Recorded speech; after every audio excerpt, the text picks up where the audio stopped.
And which one do you want on the set? This one. And I believe we are live. We are on the internet streaming our consciousness to the people. What's going on, everybody? Nice to see you on this Friday afternoon. Normally, we record these podcasts on Wednesday nights and then upload them on Thursday right before your next week of new releases for music. But yeah, this is a new format for us, live streaming the Boom Bap Bros Podcast. So if you're not familiar, my name is Pat G at Pat G563, and I've got my brother here with me, ALEC at ALEC Galandi on Twitter. You can go ahead and follow him there.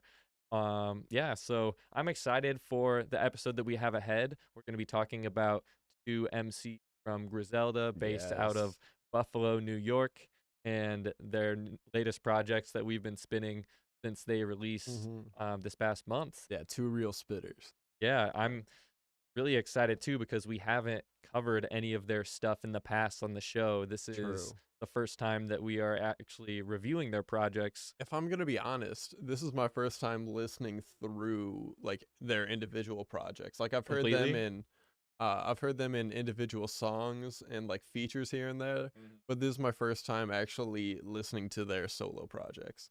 See, I am in the same boat. I've heard their individual songs or whatever people have put me on to before. I love features I've heard on West Side Gun's Pray for Paris album and like the work that they've done with Freddie Gibbs. Yeah.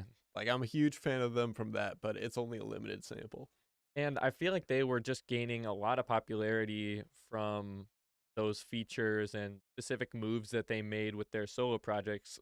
They were so consistent with releasing them that so the MCs that we're going to be reviewing today are Conway the Machine and Benny the Butcher. And they also have West Side Gun in Griselda as sort of the three main MCs that have been consistently releasing and sort of pushing the envelope for the culture a bit. And I mean, they even talk about it in the albums, shifting the culture and becoming a legend because of their impact.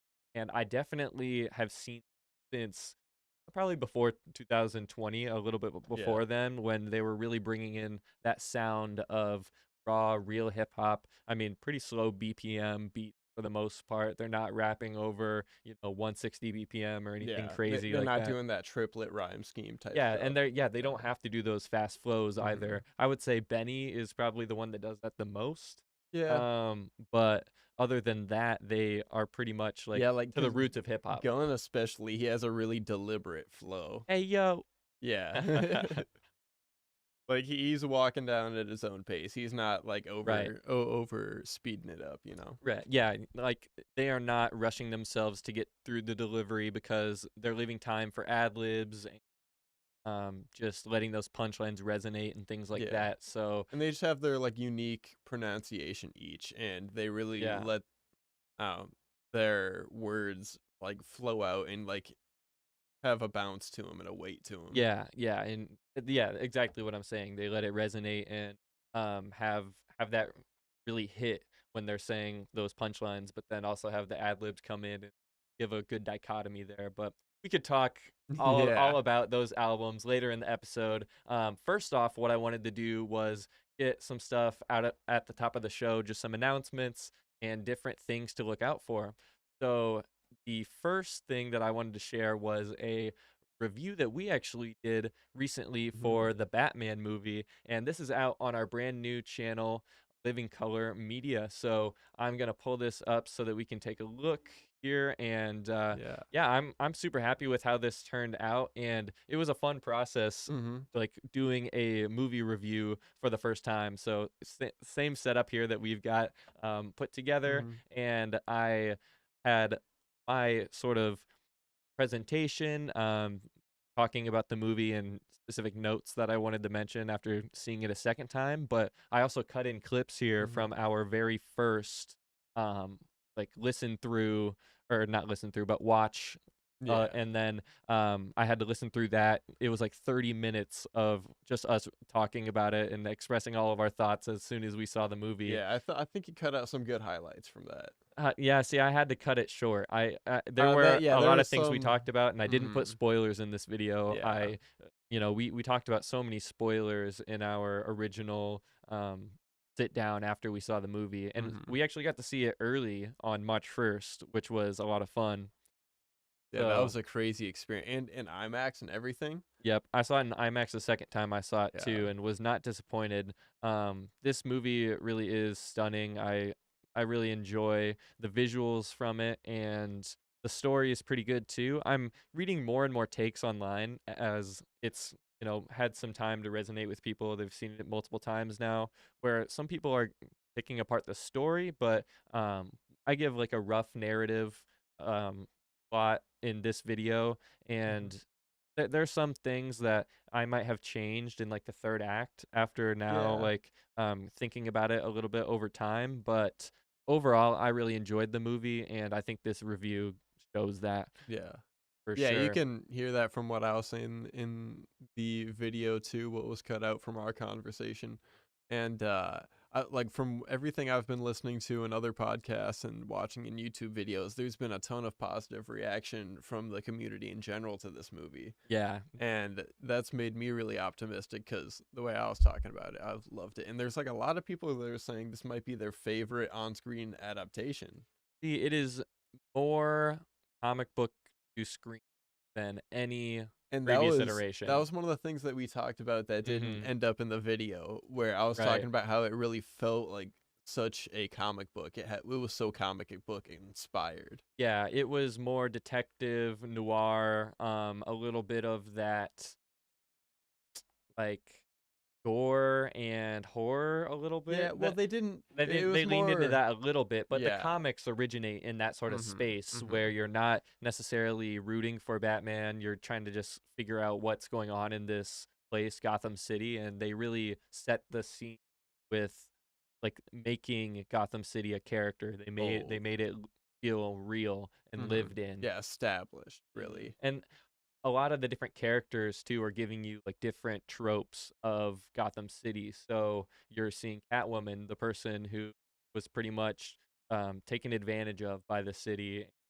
not able to flourish or be their best selves. They have to lean into crime and things like that to get by and survive. It really goes into the noir origins Yeah. of Batman, and she's the classic Catwoman's the classic femme fatale, and this kind of goes deeper on it than that. It shows how like she appears like that at first. Batman's not sure if he can trust her because he like doesn't know her motivations. Then once he gets to know her, he's on her side of things and sees where she really comes from, and it has a noble cause.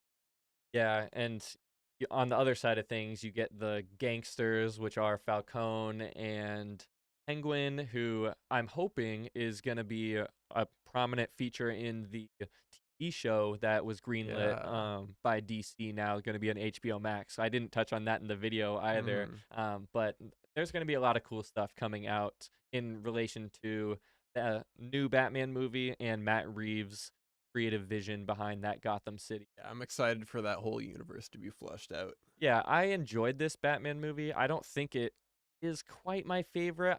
I think the next one probably will be. Just like how Batman Begins wasn't as great as The Dark Knight, I'm going to pretty much hark on this next one. We get a more fully fleshed out Batman, a little bit more what we're used to, because this one was very much early days Batman. I mean, year 2. Gosh, some of the stuff I've been looking at, I've been excited. I hope we get a Robin in this trilogy. I think that would be, if they could properly execute a Robin, and have him be like 14 really and it be really morally like ambiguous if this kid should be out here dodging bullets or not. That would be an interesting it's like, way to this do it. Bruce Wayne is really like psychotic. He's got a young teenager out here. Exactly, and this is endangering this kid's life, but he's an orphan, and his parents were murdered, at least in the comics, in relation to I think this was retconned, but their involvement with the Court of Owls. So I also hope, because they had some owl Easter eggs. Even been some of that with the crew talking how Pattinson is a huge fan of Court of Owls. See, I would love to have that actually come to fruition in the next, because I said this in our spoiler talk as well. I hope they jump a couple of years. Just give us a little bit of that background and exposition for the villains in the show that they're gonna do, and then jump into Batman at a different era in his career in the next. That would just make me that just made me think. I would love it so much if they continued the thought of the um uh talking over The the voiceover. voiceover. Yeah, they definitely will. If they They just continue that as like the Bruce's log, but and it's just like this different snapshot of his point in the exactly Batman career. and just bookend it just like they did in the movie, at the Yes. beginning and at the end, to give us that narration and that comic book feel. Yeah, that would be Um, awesome if they did that again. Like I don't know. I don't like I hope they don't do it in a way that makes it feel like there's recycling and overusing it, Right. but I feel like they have a smart team. They'll do it in a way that's like evolving it, you They'll know. figure it out, and yeah, there's just a lot of hope for the future of Mhm. DC movies, which I'll be looking out for. But it's sad. This is Gotcha. a different. I'm gonna pivot topics here, Mhm. but some of the other DC movies were moved back. Oh, So like okay. the Flash was moved back. I think Black Adam was Oh, as wait. So well. when will the date for the Flash be now? It's in 2023 some point. Yeah, Because I'm anticipating that one. I'm excited to see how. Because that one's supposed to have two Batman, right? yeah. So it's the last portrayal of Ben Affleck as Batman. That's his Yeah. very last time in that role. And then there's also Michael Keaton coming back, who is also going to be in the Batgirl TV show. No idea, Oh, or I didn't not hear about TV that. show, sorry, movie that's Oh, going okay. straight to HBO Max. But no idea how that any of that's going to play out. We'll see. I enjoy consuming all the stuff that is, superhero related. Even some of the Marvel shows, they're not as great as maybe I would like them to be, but they're still entertaining. Yeah. I I think feel Hawkeye, like case in point, is an example of that. Like it I don't was a know. Kate Bishop origin story I loved like she was easily my favorite part of that show. I loved because it her was in about there. her. Yeah. It wasn't about Jeremy Renner's Hawkeye character because his arc is like done. Yeah. It's just passing the torch. Yeah, it was passing the torch. Yeah, but Exactly.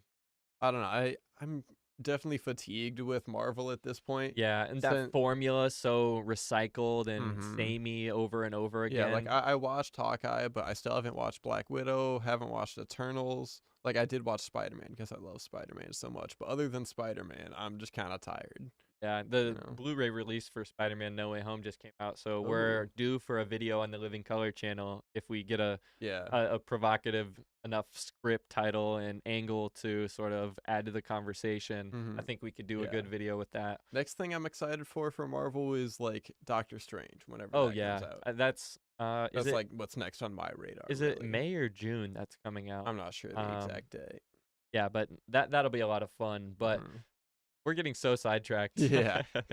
I'm We're- fine with that because that's the nature of the live show. I want us to be able to conversate and just hang out for the most part. Mhm. We only have these two albums to review, and they're shorter at 12 tracks each. Yeah. And we've got a little bit of input and thoughts, but it's better just to have this be more conversational at the live stream. For So sure. definitely, if you're trying to reach out to Yeah. us and talk, leave something in the chat, and we'll respond. Yeah, for sure. And we had a another album that we were going to talk about this week that we listened. Well, at least I I listened didn't to check it. it out You haven't been into it after yet. hearing from what you said. You did- I decided not to. Yeah, so I listened to it. I put my review in here, and that was Lil Durk's 7220, and I had a bit of a mixed review on that album. There was some ups and some downs, so that one we'll be talking about next time. Maybe I might just overrule it and just Yeah. like give it one listen through and mention it again. Because I feel like all But the I don't time want on to do here, I don't want to do a track by track on that one. yeah, Like I was because reading through them and we always talk about go really in depth with the albums that we enjoy a ton because yeah, it's fun to talk about that. But and this one, I don't know, like I'm not trying to be so critical to where each track I'm saying something I don't like, yeah, you don't want to be just just pouring salt in the wound for these guys because like being an artist is extremely hard. Yeah, I mean, And of just course about that putting whole yourself grind. out there and being vulnerable is a hard thing in itself, and that's not our job to critique people and tell them what they're doing wrong. Our feedback is all supposed to be constructive and helpful and talking about what we enjoy more than what we don't. Yeah, we're trying to build. We're not about the Exactly. negativity. We're not trying to Yeah. destroy things, and that's a good segue for what we're going to talk about with Kanye later. But Yeah. just a hook to get you to stick around there. But the next thing that I wanted to mention at the top of the show here was actually our content calendar. So I'm going to start doing this every month, and it's going to be available on the Living Color website, and so that's livingcolor.media. And so for March, I went ahead and updated the calendar. This is actually incorrect now since Oh we're doing the yeah. live stream. We changed that up. So yeah, we've got this episode and then one more this month coming on the 31st. I'm not sure if we're going to do a live stream again or if we're going to pre-record that, but it'll definitely be this same setup, just one camera. And I like this setup quite a bit because I can do live stream either with somebody with Yeah. me or just like a gaming live stream or something like True. that. Once I get my music wrapped up here into April, that's gonna be fun over the summertime, just hopping in and doing live streams every once in a while. And I'm gonna try and put that on the website. If I have something planned that I know I'm scheduling out, you can find everything on livingcolor.media. So that is the goal of the content calendar, and I hope you guys find that helpful for all the different stuff that we are doing. Um, I know we mentioned in the last couple of episodes that we wanted to get your channel going Oh for yeah. sports and different just sort of conversational videos about that. We need to come up with a name for that Well, channel. I think that could be after our hiatus in April, where we won't be having any podcasts. It could be after that. Could be a good time for me to hype So on jump that, into it. because that'll be after my school year's wrapping up. So then I might have more time over the summer to put stuff in. Yeah, and I mean it'll be basketball's off season. Well, it'll be coming up like around that time of the year. It'll be depending. It'll be either before or after NFL draft stuff, and then around that time it'll be like NBA playoffs going into the NBA draft. Oh, okay. So that'll NBA be will still be going yeah. on. The Okay. NBA is 365. There's always something to talk about. Yeah, and then who knows if you'll talk too much about baseball or not. Yeah, because the season is starting back up with that. I But could that's talk probably some like Cubs third. stuff, That's but probably like third on your priority list, right? yeah, it's I down mean, there. it's basketball, football, Like baseball and hockey baseball are or around. hockey. Not like I. Well, honestly, at this point, my Blackhawks and Cubs like following is similar. They're both like kind of dwindling. Right. I mean, it's tough sometimes being a Chicago sports fan, and I'm not sure if we want to title the channel something Chicago sports or just have it be like Windy City, or I'm not like we need a good title. So all the Yeah. brainstorming that we can pull from the audience, definitely leave us comments for that channel. Yeah. The Living Color channel is another place that we just created so that we could talk about movies and TV shows, and just like we were about the Hawkeye show, things like that we want to go a little bit more in depth on. Might be better to do a podcast recording and then edit it up with relevant clips to give people a little bit more to the viewing experience. And shout out to Seven the Misfit. I see him in the audience there. Hey, He was saying that Doctor Strange is going to be solid. So yeah, we might have to catch that movie together, Seven. So oh yeah, that'd be dope. I'm excited.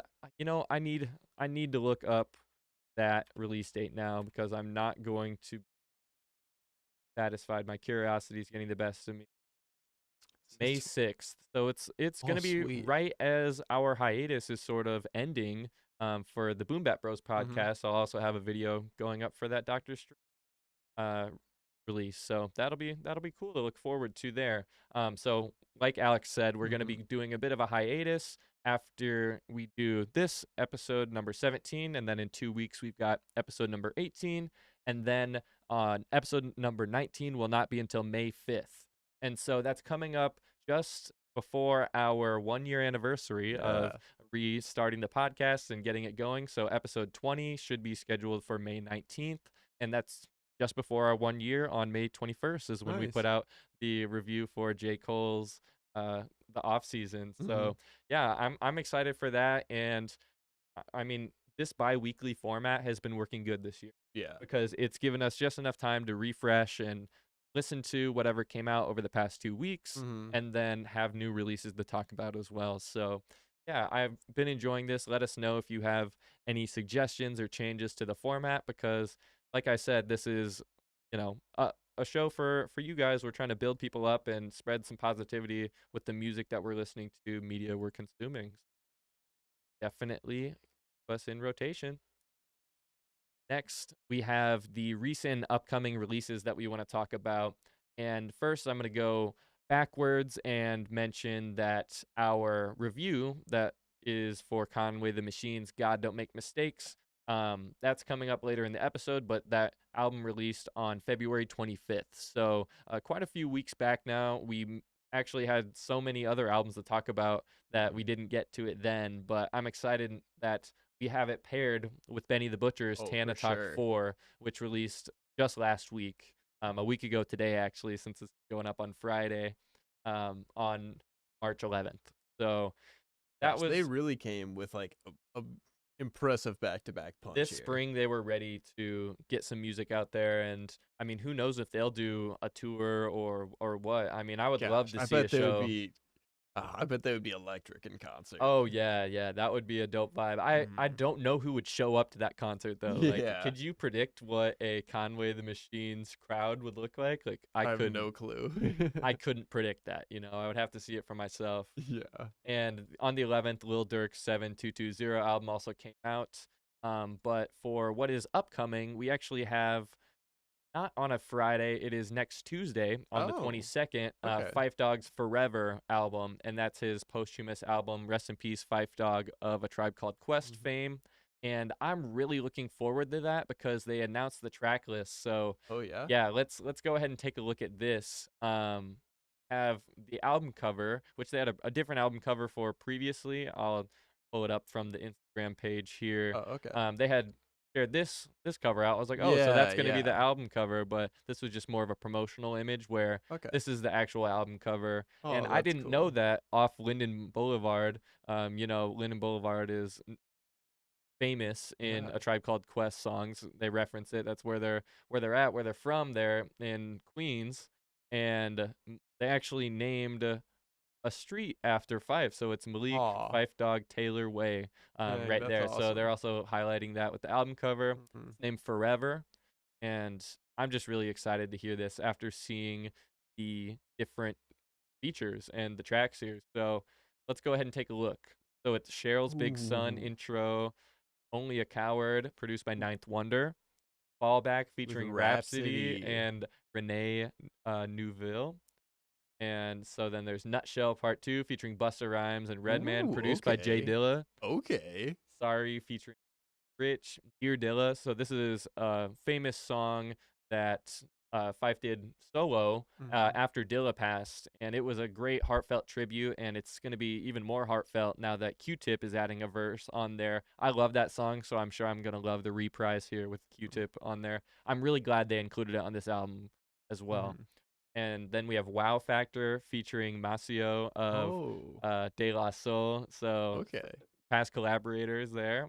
And then Residual Curiosities featuring Lyric Jones. I'm not sure if you're put on the Lyric Jones yet. Sounds familiar. I'm not sure. So she is a dope MC. I really enjoyed her last project. She's sort of under the wing of Fonte from Little Brother. Oh, okay. And is pretty much being produced, and not produced like all the beats, but like her songs are being produced and engineered with that team that Fonte's put together with the Foreign Exchange. Oh, cool. And I really am just happy to hear her on this, and they had a personal relationship as well. And so I'm excited for that one. And then we get Godsend featuring Dwelle, Round Irving High School featuring Cheryl Boyce Taylor and Angela Winbush, and then French Kiss Royce featuring Redman and see, you're the French. Yeah. I'm a little rusty, but I know the numbers at least. Yep, there you go. Featuring Redman and Illa J, so that's Jay Dilla's younger brother. And then To Live Forever featuring Post of De La Soul, and then Little Brother on here as well. So we're gonna get hopefully Fonte and rapper Big Pooh both throwing a verse down on there. That'll be a dope track 12. And is that like 2 Live Forever, like the 2 Live crew maybe? Or yeah. I think you're right in the money there. Oh, nice. I think you're correct. And then Darian Brockington is the last feature on there, and then Forever is the last track. And I'm just super excited because it even says it was executive produced by Guy Taylor, which is his name. So I don't know how much work was done on this before his passing or what, but it's actually a really heartfelt tribute because it was mixed by Bob Power, who did all of the classic A Tribe Called Quest albums. Oh dang. Tracks 4 and 11 were mixed by Ali Shaheed Muhammad, and there's the rest of the credits there. And yeah, so this should just be a really great project. I want to review it on our next episode of the podcast. Yeah, hope it does him all the justice he deserves. Yeah, and it doesn't have to do numbers. It just has to be an honorable tribute. And I think the people that they had involved will prove that. At least I'm hoping so, you know? And, I mean, we're not the Boom Bap Bros podcast if we don't talk about the boom bap, the true hip-hop. You know, we got to be able to hit on that. So, yeah, that should be a fun album to talk about. And next Friday, a week from today, we have Buddy Super Ghetto coming out. And I'll go ahead and show the album cover for that one here. Buddy is a pretty dope artist. I honestly haven't listened to enough of his music, but he's another one. I've only heard him in features, but I've heard him slay some verses. So right, every feature I hear from him, I enjoy. Every solo track are some of his more popular ones that I'm suggested or just come across, I enjoy. So I'm looking forward to seeing how this Ghetto project is once it's out. And we've also, I mentioned on our last episode, we've got Coffee Gifted and a couple of other announcements that happened since we last talked as well.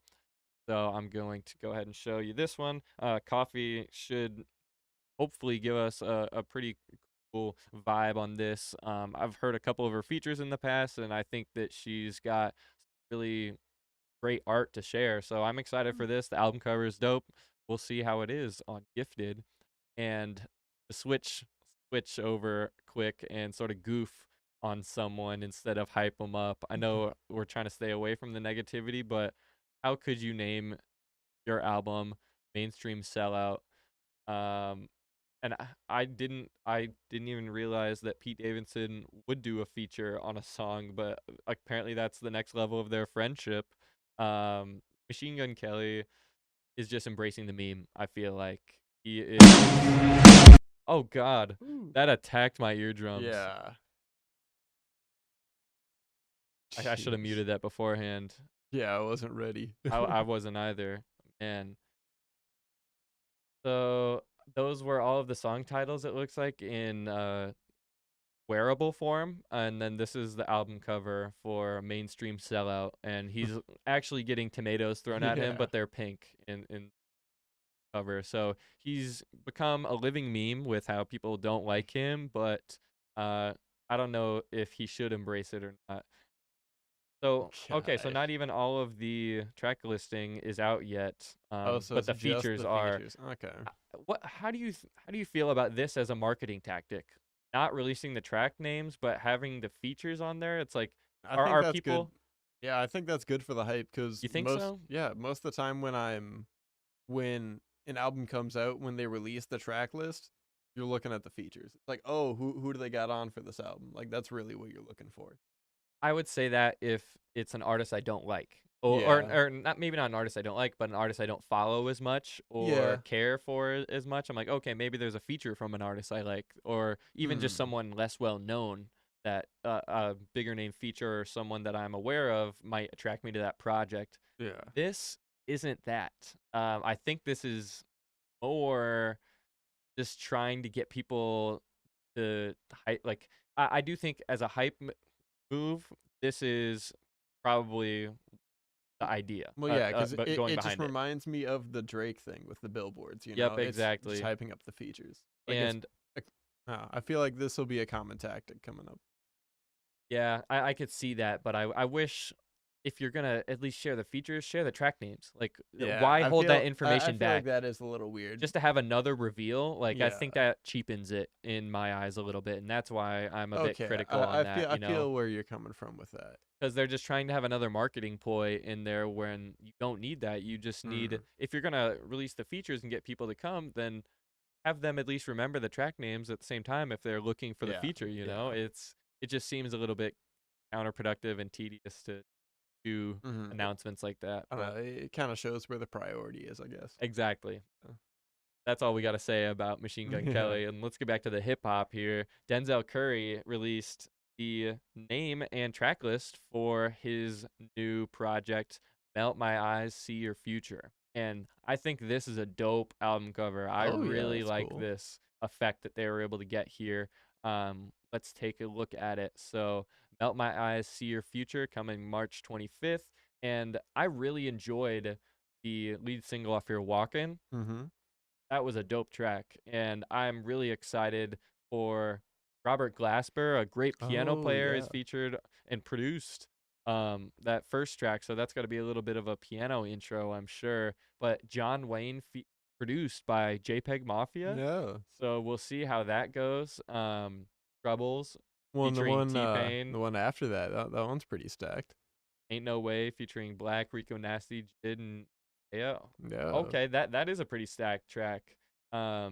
I mean, Oh, other he's got a Thundercat production. yeah, Okay. yeah. He really tapped in with a lot of great people. Oh, and then Mm-hmm. Zatucci also has been released. That track has been. Okay. So and I love a lot of the producers that he has on here, and they don't repeat too much too. He tapped in with a lot of different Yeah, he's people. spreading the love around. Nice. Yeah, I'm super excited for this project. I think that one and the either the Buddy project or the project coming from the posthumous album from Fife Mm-hmm. are probably going to be what we're reviewing next one before the hiatus, because I feel like just that great music I'm going to want to talk about, Yeah, I feel you. we'll see after we give it a listen, have a chance to share our thoughts on the next episode. But the only other release date that I wanted to talk about was one that was actually previously announced, but then pushed back. And Mm-hmm. so this is a funny tweet that I wanted to pull from it. So 504's upcoming album, Bible, is pushed back to April 8th. Now it's really executive produced by Kanye That's because great. it's not a Kanye involved project unless it's pushed back. Mm-hmm. Unless Yeah. the release date was a little bit early Yeah. in the announcement Or, process. or if it's exclusive on the stem player. Yeah. And so Uh, we can get into that now, because we are yeah. going to condemn Kanye West's action. Yeah, this And is this is it. We've gotten into the Kanye fatigue here. This is about the end of the line. we Like I've have exhausted all of our conversation pieces when it comes to Kanye West, Pete Davidson, and Kim Kardashian. There will be no more after this episode. You can bet on that, yeah, unless something crazy happens again like this. I know. I just try to like even stop like paying attention to the drama because it's just not worth it anymore. Kanye just is unstable. Yeah, His publicly. actions, yeah, no, they're not defendable. He's like doing some like he's really just scarring his kids for the rest of their life. Like they're gonna have to Without any deal. real care or self-awareness. Yeah, and he's just being a prima donna. He's being irresponsible, and he needs to stop. And we need to stop giving him attention because that's exactly what he wants. Exactly. And so that's why we're going to make a point now to sort of share our take and move on from it. And I don't really like or even respect that he is hiding these threats within art too. Yeah, it's gotten so bad. Like he needs to either take a break from social media and get things handled himself, like privately, or someone needs to intervene. Oh, he needs to make that decision, or someone else needs to, because this was for his track where he says, God saved me from that car crash to go beat Pete Davidson's ass. I mean, he's taking him around on an ATV and he's got his head decapitated. Jeez.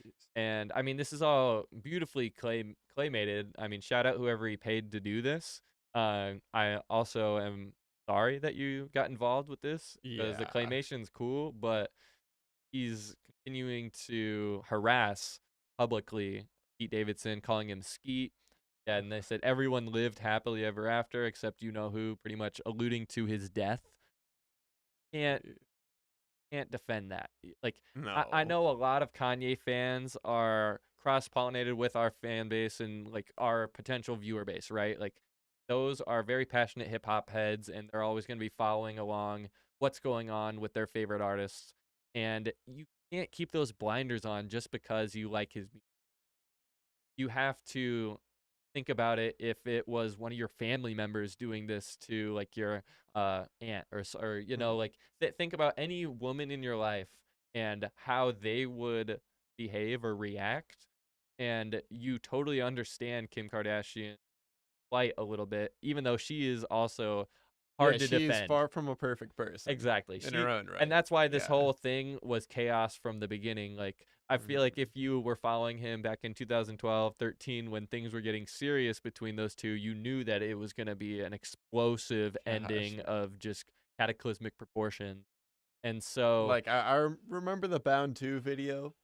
Like, how old does that make you feel? 2013. Yeah, so that was almost 10 years ago. How old does that make you feel? We came from that to here. Yeah, right. And it's just gotten worse. So this was the one moment that I thought Pete Davidson sort of took a risk in this, because he had been silent the entire time. You know, he had been playing it safe, not been publicly doing anything, and then the text messages leak where it's very obvious that Pete Davidson screenshotted these. And yeah, I haven't even seen these anymore. Oh, so this is going to be a revelation for you. Yeah, because I've just been trying to stay away. Like, I've seen some of his stuff like threatening, and since then I'm just like, I've just been tired of it, so I haven't even like seen his last few things. So this is Pete's response. Okay. He's texting Kanye and trying to settle things by also escalating them. And so he says, "Yo, it's Skeet. Could you please take a second and calm down? It's 8 a.m. and I don't got to be like this. Kim is literally the best mother I've ever met. What she does for these kids is amazing, and you are so effing lucky that she's your kid's mom. I've decided I'm not going to let you treat us this way anymore. I'm done being quiet." And so Kanye just says, "Oh, you using profanity? Where are you at right now?" And then he has the thickest burn, and also like, so this is the one thing that he probably didn't need to do. Yeah. I agree with everything else that Pete says here for the most part, but he says in bed with your wife, and then sends this iconic selfie. I'm sorry, that's a dub. Like, for Pete, that's a dub. And yes, and obviously Kanye is gonna take the low road here. Happy to see you're out of the hospital and rehab. Yeah. And so Pete's saying, same here. It's wonders what those places do when you get help. You should try it. Oh my gosh. I'm in LA for the day if you want to stop being a little internet bitch boy and talk. He called Kanye that. Wow. Wait, your reaction though. Yeah, you haven't. So he just summed him. Exactly. And so is he next door, since Kanye lives next door? Or across the street or something? He's like right there. He's peeping, you know. Oh my gosh. Oh, wow. Yeah. So because I'm in LA for the day, pretty much inviting him to talk. He says, "Your actions are so pussy and embarrassing. It's sad to watch you ruin your legacy on the daily." Kanye says, "You're more than welcome to come to Sunday service." He obviously doesn't want to do that. Yeah. Why don't we meet after Sunday service and Saints game? We can have food and talk it out in my room, privately, one-on-one, man-to-man. Like, that's very respectable thing to ask for in this awful situation. I mean, you want to amicably end things if you can, at least like out of the public eye. So Pete is doing the right thing here. Yeah, it's so weird that that Kanye is demanding it to be a public, saying at Sunday service. Like, so everything that he does, sit down and handle it like a man. What are you doing? Yeah, everything he does like, has to be why public. do you need the eyeballs? So Pete's what saying, do you have to prove? Right. My offer stands. I wish you man up for once in your life. Let me help you. I struggle with mental stuff too. It's not an easy journey. You don't want to feel this way anymore. There's no shame in having a little help. You'll be so happy and at peace. You have no idea how nice I've been despite your actions towards me. And this was a little shocking. I've stopped SNL from talking about or making fun of you, which they wanted to do for months. I stopped stand-up comedians. He's trying to pretty much meet him halfway and say, "Hey, I've had your back a little bit, even though I know you've been publicly saying all this shit about me." Wow, that's crazy. And so if you want to press me like you have for the past 6 months, I'm going to stop being nice, though. A little bit of a threat at the end of that. So yeah, he's really been holding back the floodgates for Kanye. Well, apparently, if that's legit and he and like he's been doing that is some real like man shit if Pete Davidson's been doing that. But Pete also has those industry connects, so I'm not too surprised that he's been Yeah. able to be like, hey, this is He's my got girl's kids. sway. And like, especially being involved with Kim, like he's got sway. yeah, and it's just awful to see it play out where these text messages are screenshotted, probably shared to a confidant or something like that Pete has, and then they're leaked online and just totally Yeah, that is unfortunate all that over the there's no place. privacy in any way. And it's sad. And I think Kanye needs to, like I said, either take care of these things offline or someone needs to intervene. And this is going to be our last time mentioning it because honestly, the music doesn't even compensate for it anymore. Yeah. Donda 2 came and went exclusively on the stem player, which is an interesting idea with some of the hardware functionality. Yeah, with hearing about it and like reading about it, it sounds like something in like the only demographic of people that I could see like where it's actually something where it's like worth buying is you. Like in like prospective artists that and like prospective engineers. people, engineers that want to make beats. Exactly. And just messing around with like sampling stuff on there. Like and that loading sounds your really own cool. music and not just like remixing Kanye but tracks. it's only a certain crowd that is for. And so it's like what about everyone else that wants to hear the music? Like and we don't want to pay $200. Yeah, they obviously made a bag off of that, but they weren't able to share it with the world. They only had it be exclusive in a bubble of the most supportive fans of Kanye's. And that's also just a controversial choice. When everything else is going on, you don't even share music for people to support you. You know, that's how Kanye gets his support. And this isn't the way to do it. So this is our last time talking about him. Let's go ahead and move on. And I'm going to mention this here. I know there's a lot of fans of this artist. I wasn't too big into them when they were first coming out, but I understand that they had a really big impact and made waves in this. So XXXTentacion documentary is called Look at Me, is set for release this summer. So that should be an interesting look, and it's going to be produced by Fader Films. So shout out to Fader. Oh, nice. And it's going to be on Hulu June 10th. So that should be a interesting watch through because he's got a lot of different layers to him as well, from abusive past, things like that. Yeah, see, like I know several people who are like huge fans of him while he was still alive and were like devastated when everything happened to him.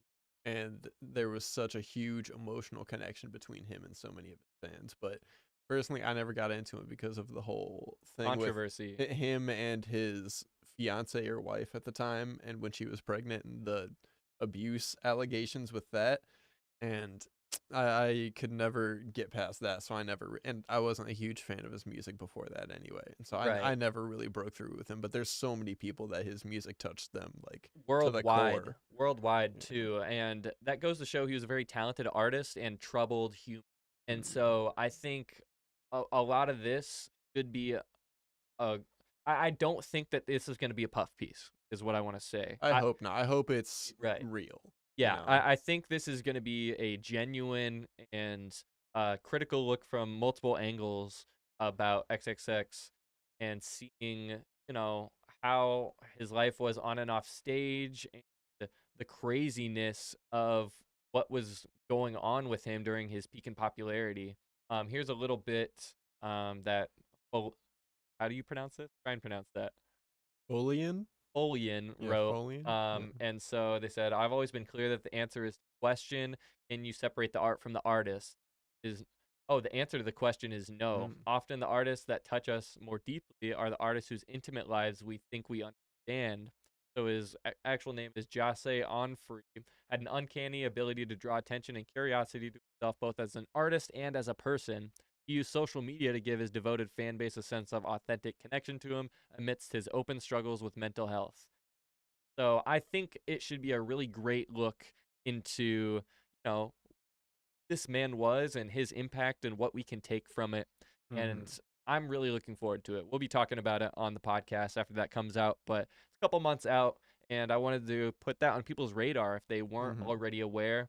And I believe some of his music is still like streamed like incredible. Like it does numbers, Oh yeah. Like and Like it's him and Juice World both go crazy.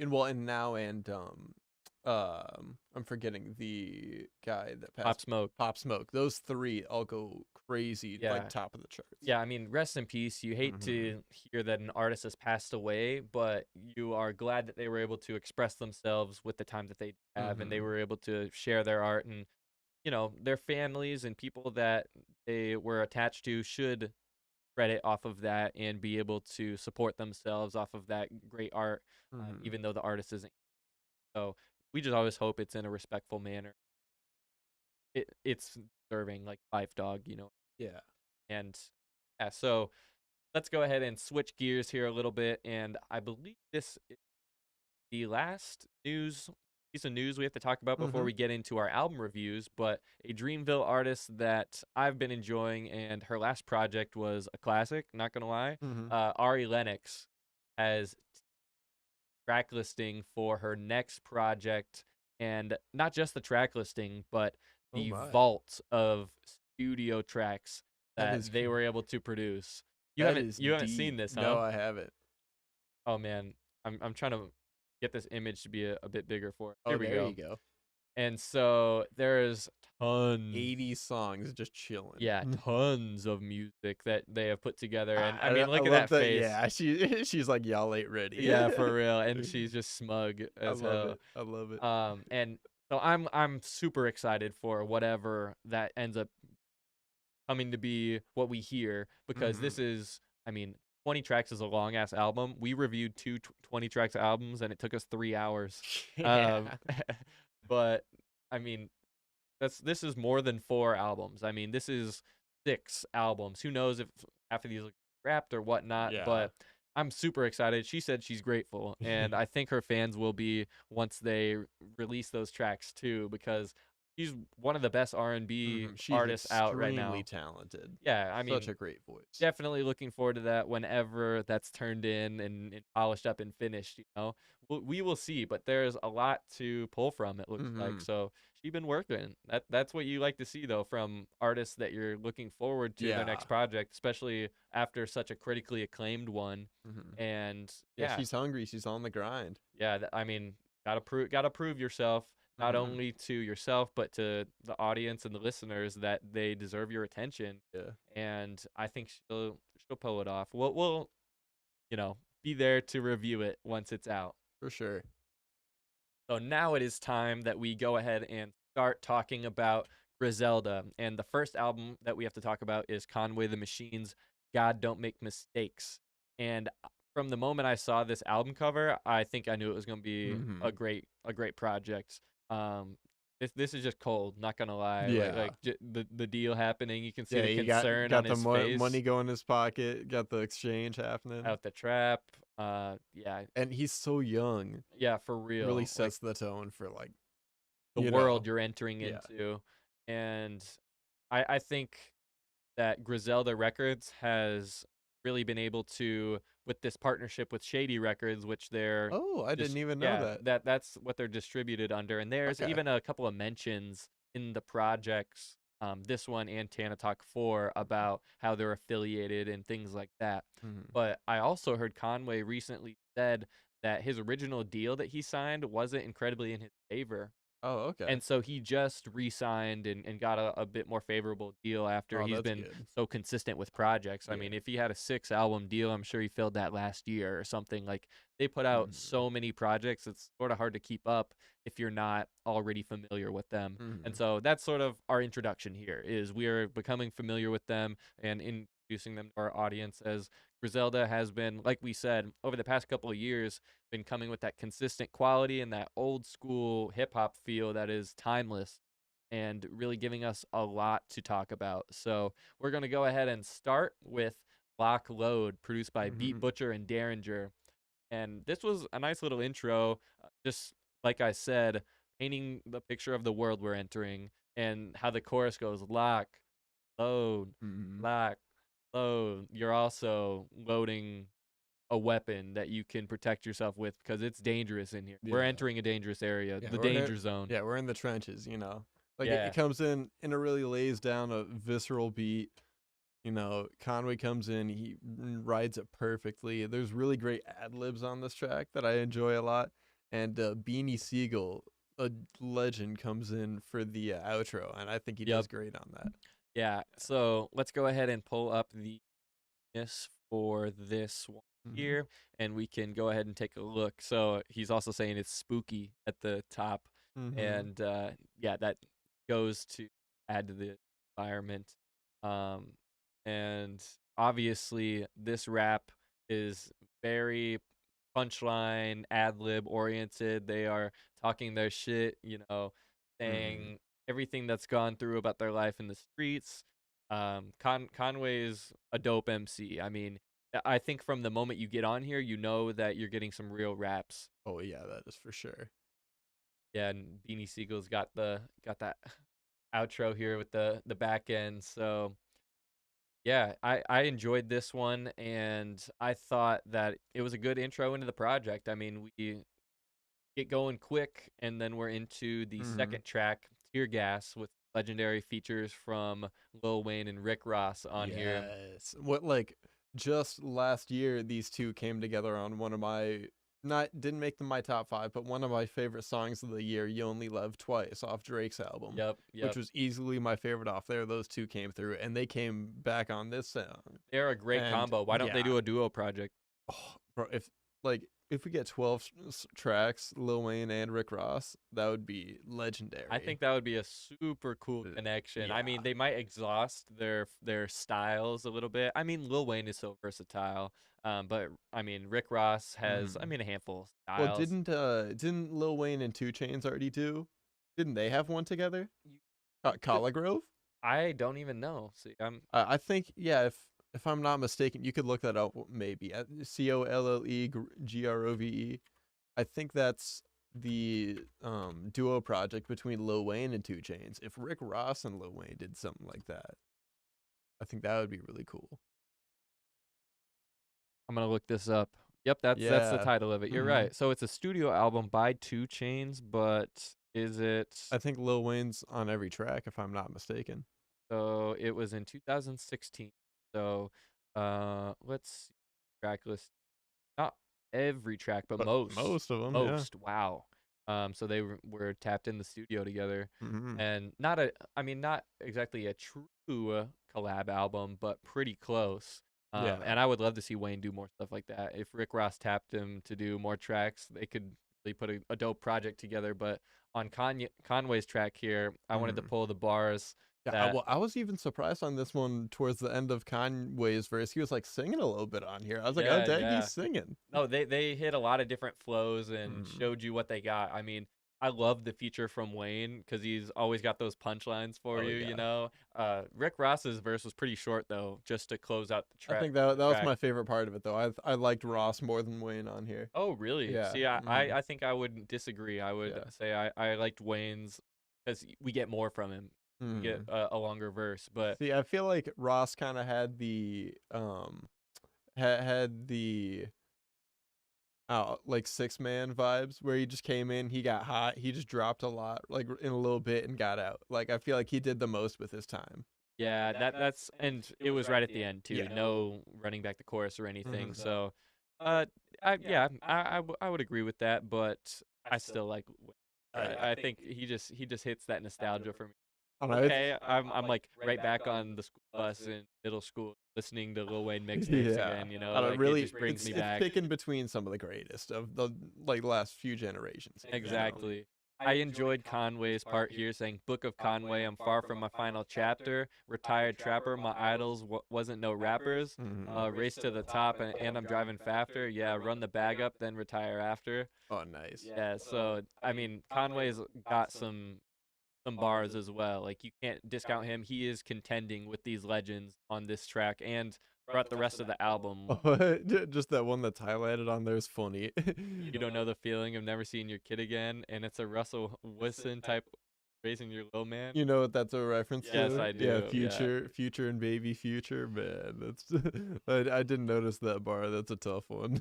Well, and like you said before the show, when you're listening to this album, you're gonna hear those different bars, and it's gonna hit you on the second, third, fourth listen, even just give it some time and then listen to the album again. Yeah, there's always little jokes or 2 bars, little treats here and there that you don't always catch the first time. Oh yeah.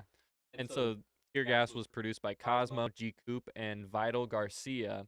But there are a lot of different tracks here produced by either Derringer, The Alchemist, or Beat Butcher. Those are the frequent collaborators that we're going to see in both of these projects, Conway and Benny. And so I think all their production, though, all their production is great. Like absolutely. I enjoy every single song, and that is definitely true on Piano Love. And yeah, this is one that's The Alchemist, and I love the piano. Oh yeah. This. And I mean, you got to check out some of these bars on here. There's lots that we could say. Griselda, keep winning. You don't know how to stop it, do you? In the end, I'm going to be on top as usual. I be keeping it rocking since was rocking. I don't care what city you're from. You solid. I'll salute. Whip until my wrist bone hurt. Newspapers on them windows, no curtains. Fields not soul search. I mean, yeah, there's a lot that you can hear on here, and I love the flows that they're getting. Like the lyricism is definitely there, even though it's a lot of like morally gray subject matter. They're talking, sticks and stones don't break my bones, and bullets don't hurt me. Oh, they're talking real. Yeah, I mean, this is street talk, and they can back it up. They've been through it. Yeah, but Conway is just a poet with how he taken those experiences and shares them on tracks. I just fuck with it. Overall, I hadn't listened to a full project like we had said, so just hearing off top how dope of an MC and how great they can translate their experiences into poetry is heartfelt, and I respect it. I was threatened by the second verse on that song, though. I felt like they were like attacking and like going for the listener. Like they have that aggressive sound with their delivery, anyways. But he's painting a picture of the violence prevalent throughout his life. So that's a theme throughout the album too. It's definitely reoccurring in every single track. It just reminds me of the little snippet from the Tyler album, the DJ drama saying, "This make me want to put my hat to the side with the T.I. lead." Like is that like that's both these albums. Every single song is like that type of song. Yeah, you get that scowl. It's like, oh yeah, you're riding in the car. You're like, you got to put the one hand up on the wheel. You're like, I had to do the scowl in the thumbnail of this video because that's how I was listening to this. I was like, okay, yeah, just like you said, like driving, bump into the drums of the beat, just classic hip-hop. I don't know. It's just like I'm just like driving to work, like scowling, and he's rapping about all these like murder and drug dealing, all this stuff, and I'm like on my way to a 9 to 5. Yeah. I mean, that's better than doing it yourself. Shit, you're living vicariously through the music by hearing that picture painted rhymes. But yeah, this was a dope beat by The Alchemist too. Yeah, and I really love the way how a lot of the time on Alchemist collaborations with this type of artist, he really can bring interesting stuff out of their raps and collaborate with them well. And this is back-to-back tracks here that are actually by The Alchemist, aren't they? No, next one is Derringer, a frequent collaborator from Griselda. So this next one, track 4, is Drum Work featuring Jay Skeese and Dove, I think is actually how she pronounced it on the track. You never would have guessed that. But she actually talks about it in the verse too. And so I loved the verses on here. These were some diverse features. Like this was a little bit of a switch, and you don't get like you did earlier with Lil Wayne and Rick Ross, some well-known rappers. These are people different voices that we haven't heard from. Yeah, I had not heard either of these people rap before. Exactly. And they each had a unique sound that sounded cool next to the other voices and sounded cool on the beat. Like they balanced everything together great on here. This is a big highlight for me. Yeah, Dove the Genius reminded me a little bit of Rhapsody with their cadence. Oh yeah, just a tad bit. But I mean, a great MC by themselves. I really enjoyed that verse, and then no chorus, you just go straight into verse 3. And I had never heard of this guy, and I think this is my favorite verse on this song. Yeah, really? Yeah.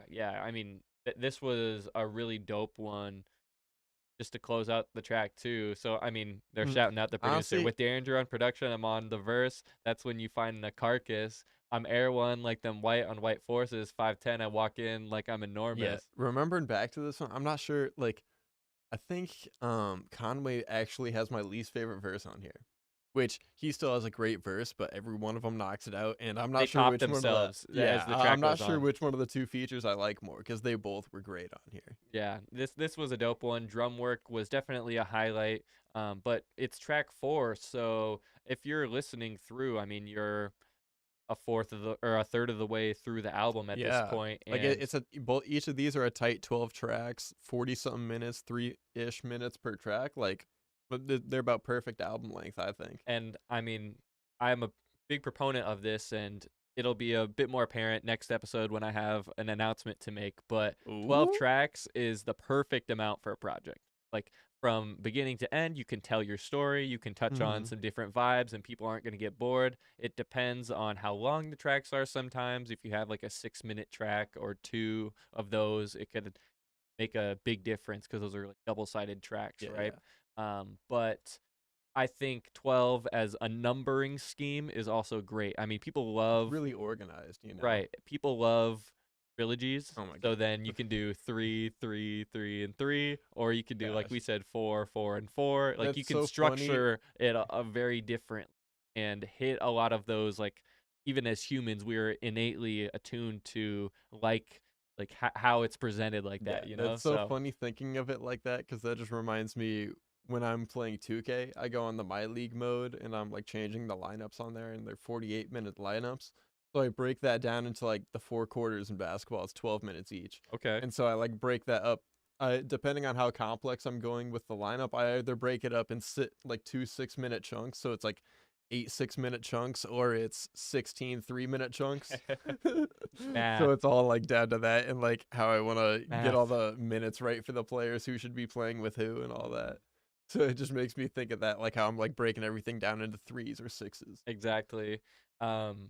And I mean, 12 tracks for both of these works well. Yeah. You don't get bored and you are in it the whole time. I had just a couple of different of experiences when I was driving, listening to this project. I would get somewhere and I'm like halfway through, drive on the way home, and I've finished the album. Yeah. That's a good way to listen to it. But I gotta share some bars from this track. I mean, they're talking their shit on drum work, but they're also dropping some jewels and giving you some punchlines and some smart bars there. So smart with my money now. I tend to invest. OG told me keep them feelings in your chest. Just kill them with your success. Oh, that's tight. I love that little bar from Conway's. Gosh, I really love the beat on this song. It felt one of my notes I had is that it felt like a cipher verse. Like I could hear like 8 people like taking turns just tearing this thing apart. Exactly. And it was really cool how each of the verses, just like you want in a cipher, add to the diversity of the track and give it replayability where you're looking forward to that next verse, that different voice and different perspective. And yeah, drum work was a dope track, and it leads into the next one, Wild Chapters, which is track number 5. And so this one's actually featuring T.I. and Nove or Novell. I think it's Novell. Novell. Yeah. And so Conway comes in at the top here. I mean, he likes to. It is his project, but he likes to, if he has featured artists, have them later on. Yeah, he'll set the tone with the lead verse, and then just let them fit into the framework that he has built up already. Exactly, and he's said some personal things in this album so far, but he's getting more personal as it goes on. And so he's saying, yeah, I had a son a little while after, and when he died, no, it was hard for you to smile after. While that was going on, I had a child after, so how the fuck I'm poised to be a proud rapper? Story of my life, shit got wild chapters. And I also thought that just as a writing convention, story of my life, shit got wild chapters. I could go forever. Like I could write like 5 verses just off of that. Like if I know I'm gonna end it with that. Like Oh yeah, where it like repeats like that. Yeah, because you're telling a story in every verse, or like you just it's get a different chapter every yeah, time. you get a lot with that as just a rhyming convention and just a story or a writing hook, you know, to get your pen moving on the page. So I thought that was dope.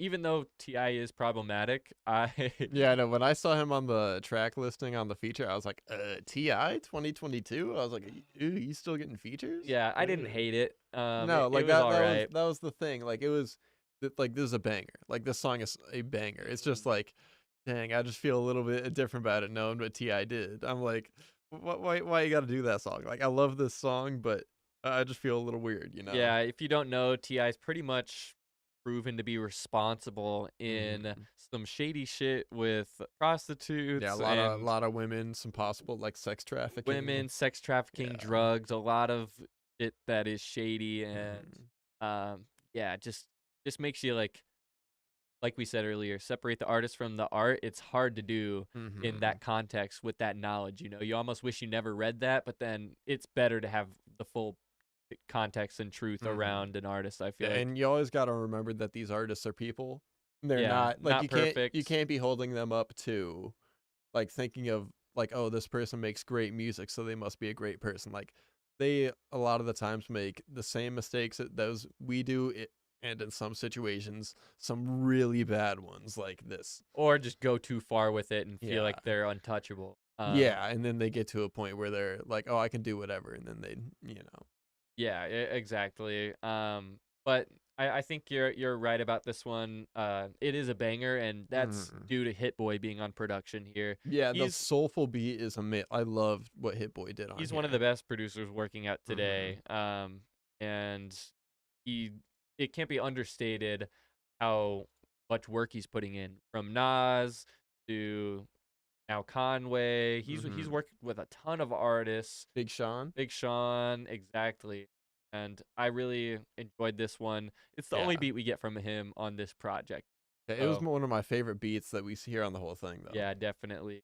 And that brings us into track number 6, Guilty. No feature on this one, and it's produced by Beat Brothers and Dink. And I enjoyed this one a lot. This had a beautiful beat on here, too, and some really cool storytelling. Yeah, and so he's talking about, you know, his real life. Like, he took a shot to the head, and that's why his face is deformed. Like, he is explaining this to us in a great fashion, telling us the story through his verses. And yeah, it's top tier lyricism. Like I said earlier, like you've got to respect it, even if you aren't about the street life.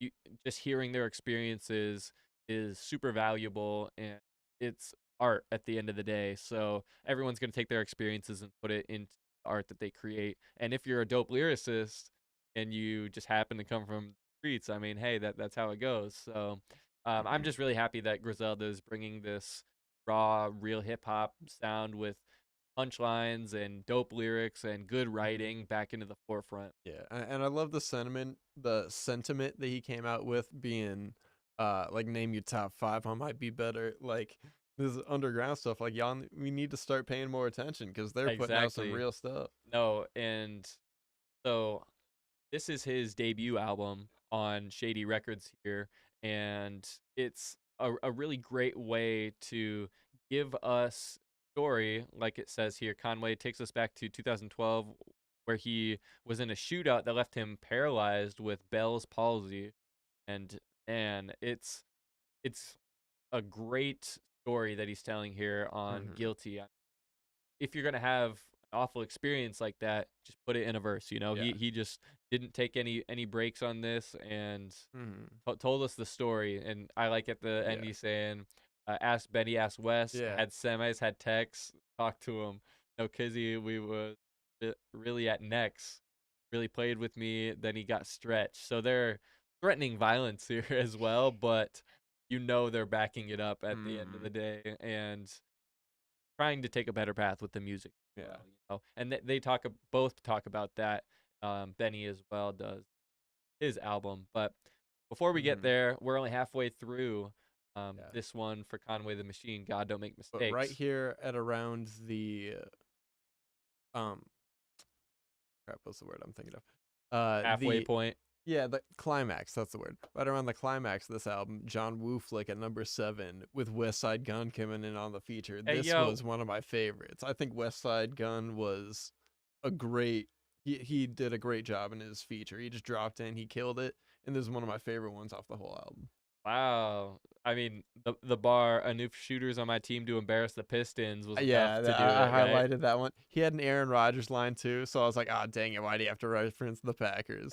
So I'm from the east side. Over there, be wildin' and catch the bodies throwing bullets like Aaron Rodgers. Talk to him. Yeah. So I was like, dang, it's a hard line, but why you got to be shouting out Aaron Rodgers? Yeah, I mean, you could shout out somebody else. Any other quarterback, just Tom Brady at least, somebody. Does he even need the Rodgers to do a rhyme here? He could have said it. Anybody else could. Yeah. Rip, but other than that, it's a banger. Yeah. One of the best songs on the album. Yeah, so we get Benny the Butcher, verse 2, and then West Side Gun rounds it out at the end here. Yeah, all together. They all got like these guys are just like they're so great individually, but when it's like Voltron coming together. They all come and all their powers, all their flows come together and just help each other out. Yeah, exactly. They get the mission done. If you need to know what Griselda is about, just listen to track 7 on this project. It's got the core MC there that you need to tap into if you're curious about their lyrical content, their beats, just what the sound in general feels like. Exactly. And so this one's produced by Kill and Derringer, and so we're getting some frequent collaborations from Derringer out of the production. And yeah, I thought this one was dope, and it's just a click cut. I mean, there's a lot on here that feel like just raw, old school, like cypher. You just got a producer put on the beat, then okay, hop in the booth. You know I feel what I like mean? a lot of don't overthink it. Just like write something that's true, and then throw it in there. Yeah, a lot of these 2 albums, they speak for themselves. They're just ones you just gotta listen. Like talking about them isn't gonna do much. Like you just gotta listen to them. Listen to those lyrics, and even these are type artists where they get so deep in there that, like we were talking about earlier, they're the little nuggets you don't catch that come through, and they're ones that they're even better if you're like reading to their lyrics as you're listening. They're ones that if you're doing like that, you might even get a better experience that way of digesting their albums. If you're following it along and reading the just like we're checking out here. And so number 8 is Stressed featuring Wallow 267, and this one's by Beat and Derringer, and this is my favorite from this project. I really enjoyed how I mean the chorus is pretty simple, but he's saying, do anybody care that I'm stressed? Most of my homies died, the rest of them time, and do anybody care that I'm stressed? This is a super catchy chorus. This one was sticking in my head after listening.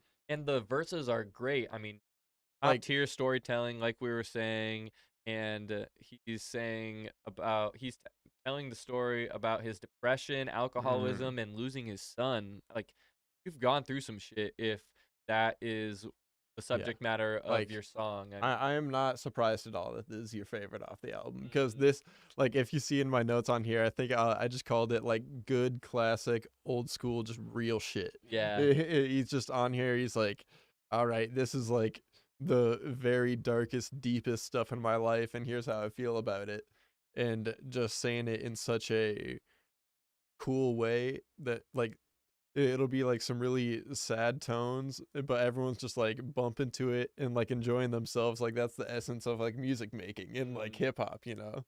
Yeah, he's saying the bullshit in life, everybody go through that, but it's a lesson in that you got to grow through that. Yeah. I was down bad and broke, but I wrote through that. Felt my problems would go away if I could blow through rap. Bro, when I heard that, I was like, speak to me. Like I really enjoyed the rhymes that he's putting together here. Like, yeah, I mean, he's saying, don't understand depression is real. People stressing about real life shit. You stressing bills, and not too long after, my cousin hung himself. I never told nobody, but I lost a son myself. Imagine being in the hospital and holding your dead baby, and it looks just like you. You trying to keep from going crazy. Yeah. That's why I drink a bottle daily for all the shit I keep bottled in late. I know, like, what a verse. Yeah, exactly.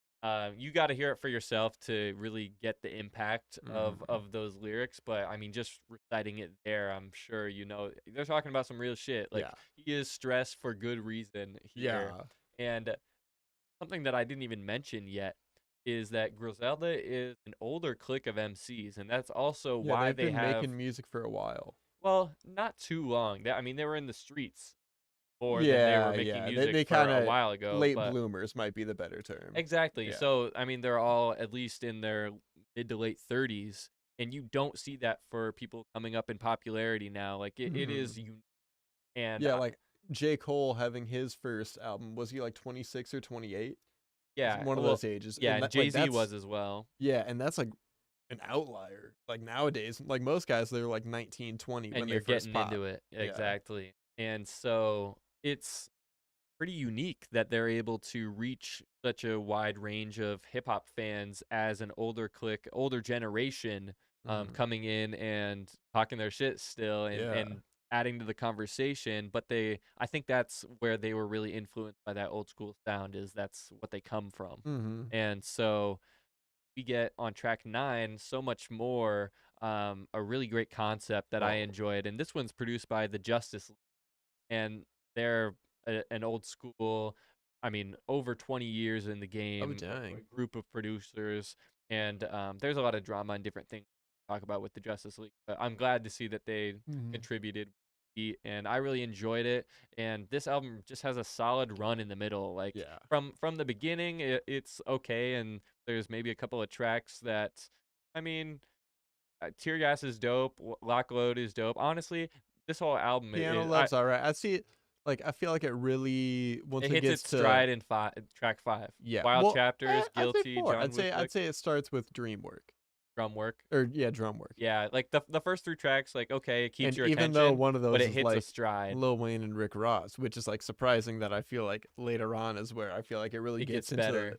The groove and the feel, Yeah, and so much more is definitely continuing that run. It's run. just a straight bars track. Yeah, I love this one is. a lot. So much more. I mean, he's talking about how.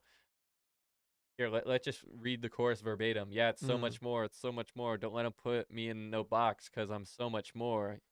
Don't confuse me as just another rapper. I'm so much more. Don't let him tell you one side of the story. It's so much more to that. Yeah.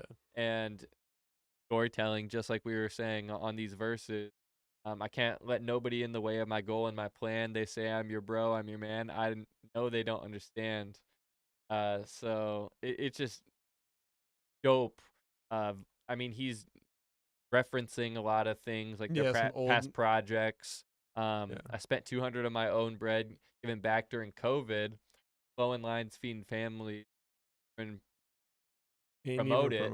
Yeah. Winter clothes for the kids and hot meals for the homeless. They post me getting arrested, but this side of me, they never show it. Yeah, I bet he feels frustrated from that, man. For real. I never DM'd a rapper my cover and asked him to throw it on his page. I was too focused on staying focused.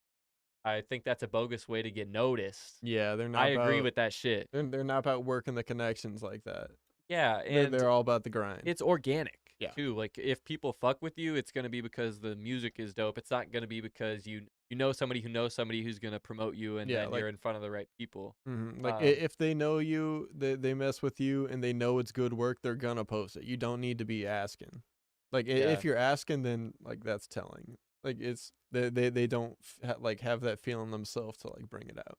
Yeah, and that also goes to show Conway's confidence in himself and his friends. Like that is they've definitely bet on themselves. Like, they believe in themselves, and they know that their work does the talking, and it sure has. And I sort of, as I was listening to these projects, I was thinking of it as like rap is a series of investments in your career that you're making. You know what I mean? Like, from a music video to a feature or a beat, every single piece of money that you're putting in. Yeah, these are all investments into your success along the way, and it's been so consistent that they've been working that something's got to hit. right? And so as they were continuing to put projects and projects and projects out, I feel like this project from Conway, as his debut on Shady Records and a debut LP there, was the polished version of all of that work over time.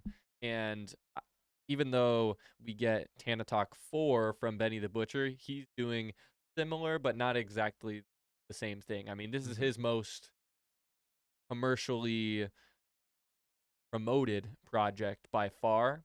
And I mean, West Side Guns had those projects in the past too. Yeah, he had Pray for Paris, which was his real big thing coming out. Yeah, well, and so each of these guys has their moment and has their time, but I think Conway's really coming for not quite the crown, but you know, he's coming for the upper echelon of rap so that he's in that conversation. Yeah. I definitely respect that. And as we get into the next track here, Chanel Pearls featuring Jill Scott, and this one's produced by Cosmo, Daniel Cruz, Ram. This one is a sort of vibe switch a little bit, I felt like, especially when Jill Scott's part comes on. Yeah, this one is a lot more of the like old school inspired, and this had a really smooth beat too. I like there's a really cool piano part on here that I liked a lot, and the Jill Scott feature, she did great on here, and I thought it was kind of funny. Her flow reminded me of Q-Tip. Oh, really? I was like, oh, this reminds me of some old Q-Tip like parts that I heard. Like she was kind of reminding me of, but I think like I did not expect that combo at all, but they worked really cool together. I love how she opened her verse saying, "We fill the Buffalo night skies with our minds and sativa. I was your lady, your confidant, your sugar thighs, your sole believer. I know you so I never trip. Fuck the little girls that you hit, waiting for the change they might get." Damn. So that was just cool. I mean, overall, this was a dope track, and it's definitely got that old school soul feel that you get from, you know, classic hip hop albums. Yeah, that's what we're talking about here on the Boom Bap Bros. So Griselda is apt, you know, with their prominence and their popularity for also our podcast. So we had to dedicate an episode to them this time around. Yeah, they're doing their homework. And so then that brings us to track number 11. How do you pronounce this one? Is it just Babas? Your guess is as good as mine. Yeah, but there's like basically a spoken word interlude for the first half of it, or like minute and a half or so, and then it goes into the ending where it raps. But it's a cool little break here before the ending. Yeah, so Keisha Plum is featured on here and gives us this spoken word piece at the top of the track. It's like really poignant. Like take some time to read through that. Like it's some really effective wordplay in there. I wish we had some more genius annotations on here. So get on that. Yeah. And so the interludes leading us to the title track as well. I mean, this thing, the name of the album and the name of the next track, but Conway just delivers a little bit of a verse before we go into that. He's saying, "Look what I became. I went from a God." And so then we get "God Don't Make Mistakes" at Price. And I thought that this was a dope way to end out the project. And this is produced by The Alchemist. Oh, nice. Yeah. I thought this one was solid, but I thought this was actually kind of an unspectacular track. It wasn't one of the ones that stuck out more to me. Like, I thought it was a good way to end it out, but I didn't think it was, like, all that out of the ordinary. It wasn't the ones that I'll be coming back listening to as much. But overall, I dug this album. And I disagree. You think this was more of a high note? Yeah, because he's saying, "Sometimes I sit and I wonder," and he's in his verse here pondering the different possibilities. What if I was still on Dote Street selling crack? What if I was in that car with LeVar when Doughboy got clapped? Like, he is pondering the different possibilities and still telling us the real life stories like of what's happened. Everything, like how it's evolved, how he's gotten to where he is now, you know? Yeah, so he's saying, "Oh, what if I did this instead of what I actually did?" And so he's able to share that dichotomy then as well. And it's just a really great writing perspective. That's sort of where I was listening. Dang, like I really enjoyed how he put this concept together. I'll have to spin this back and listen to it again. Well, and I think because it is at the end of the album too, it's just like, okay, it's over now. Or you're like, it's I might have been more ready for it to be done. I wasn't listening in as much at that point, maybe. Yeah, you got to give this verse another try. It's just got the one verse on, but it's a long one. And yeah, so I mean, check this out. Was in the driveway with and Lulu when I got hit. Everything happens for a reason, but I'm just saying, what if? What if I never got shot in the head? I couldn't get sleep that night. Might drop a tear in that hospital bed. Thinking it's over with for rocking the mic. They told me I'd be paralyzed neck down. What if the doctor was right? I walked out that hospital twice. My mother said I died both times. Guess I did the impossible twice. Damn. And he's just really telling a great story and crafting this narrative that I think crescendos there at the end and just resonate. Like, you come away with it with a feeling of respect and also, I mean, hip hop's a genre that makes you feel cool when you listen to it. So this definitely checks that box, and I thought overall was a really dope project. Oh yeah. What were your thoughts of after we spun it back and we're getting ready to review it for this podcast episode?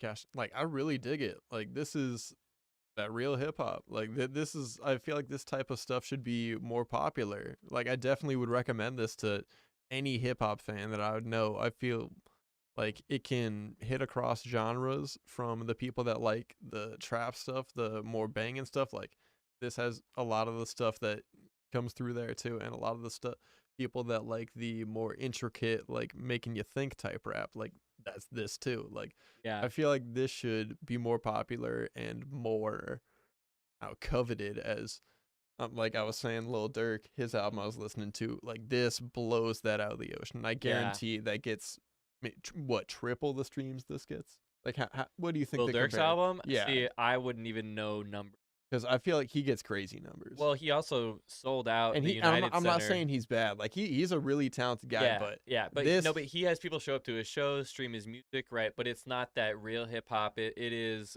superficial and not much depth to it. yeah. And where this is storytelling and true experiences from the streets and things that you can learn from and take something away from it. Where like this has more.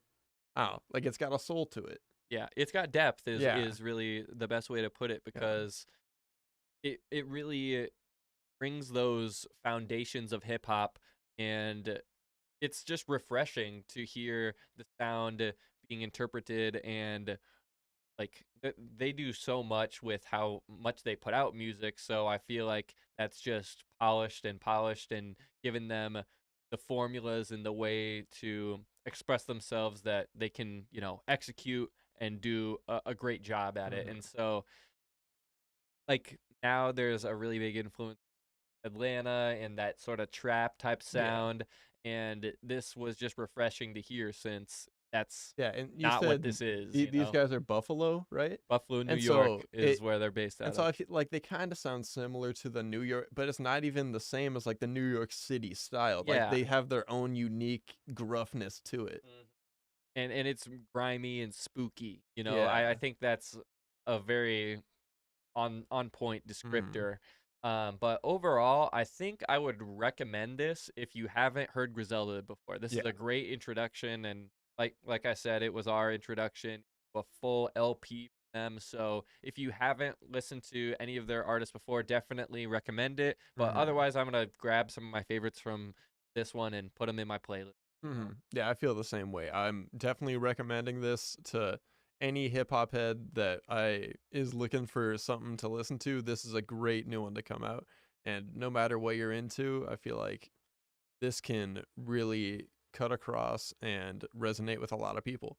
And it gets me excited to talk about our boy Benny the Butcher here. Yes, sir. So I was surprised. I'm gonna paraphrase this a little bit and give us a little bit more context, but go ahead. Like I think, well, I was about to say, I think Benny, he might have even had, like, I will definitely recommend Conway. I think Benny might have had an even better project. Eesh. Okay. That's a contentious opinion. Yeah. You have a fair point. I mean, so this is his third studio album and fourth installment in the critically acclaimed Tana Talk series. So Tana Talk 4, and it's produced entirely by the Alchemist and Derringer. So they had a touch in Conway's project, but this one's exclusively those two guys. And I mean, they had some of my favorite beats See, on the last one. So. That makes sense because that was one thing I was going to say comparing the two. I think I might have liked Conway's raps a little bit more than I liked Benny's, but Benny's project has the better beats, and with it being all Alchemist like co-producing, definitely makes sense. Yeah, I mean, there's a lot to love on both of these projects. But Benny, before this release came out, he told fans that they could expect something different on this album. That's not just because he's collaborating with the likes of J. Cole and Diddy for the first time, some really big artists, but he said his content is going to switch. I'm not in the streets anymore. I'm not doing shit like that. It's just a bigger sound, a fuller sound. I'm not even talking about the music, the production. I'm talking about me, what I'm going to bring to the table. And I thought his writing style on here was dope as well. Yeah. And it is different from Conway's, though, you know, like it's not the exact same style, which makes you appreciate it more as they are from the same record label, Griselda. It's the same trenches, but they got different flavors. You know, exactly. Well, I just feel like they're different characters in the streets, right? So like one of them's got a Tech 9, one's got a Mac 11. Like, like I don't mean to bring it to like the violence like that, but I don't know. I think Benny is the drug dealer character, Conway is the shooter character, and West is the businessman.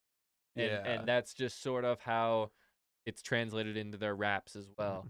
And the very first track on here is actually also the lead single. Yes, and we talked about this before on here, I believe, right? Yeah, Johnny P's Caddy with J. Cole. Man, this one's dope. And it was released on January 28th originally and hyped up this release. So, I mean, we got to talk about how Benny first comes in here and is flexing his shit on these punchlines. I mean, he is competing with Cole here, and Cole's one of the best out right now. Yeah, like when you bring Jermaine Lamar Cole onto your song, you know you got to step up, and he really did here. He said, they want to know what I brought to Griselda. I say validity. Validity. They asking what work y'all put in it. I'm like, what didn't we? Yeah. Problems that I correct through the obstacles I progress. Illogical for them to feel they're responsible for our success. Besides Con and West, tell me who else I got to respect. Because I'm kind of perplexed. It's about time that I got my respect. Yeah, it's the Butcher. Fire. So these guys do a lot of ad libs, but Benny in particular cannot stop himself from going he does it every single track for the most part, you know, like he's got those signature things that he just can't stop about, and I like that. Kind of like West Side Guns. Hey yo, or pow, pow, pow, pow, pow. Yeah. And I like that Cole is repeating that last little bit. By the time I get my respect, it's the Butcher. Yeah, and so he's just saying Griselda shit. You know what I mean? Gosh, this track was just really, vibey in this so interlude, hard. and then Cole comes in and kills this shit. So hard. On the night I was born, the rain was pouring, God was crying, lightning struck, power outage, sparks was flying. The real ones here, the young boy that walk with lions around the outlines of chalk where the corpse is lying. Ooh, like.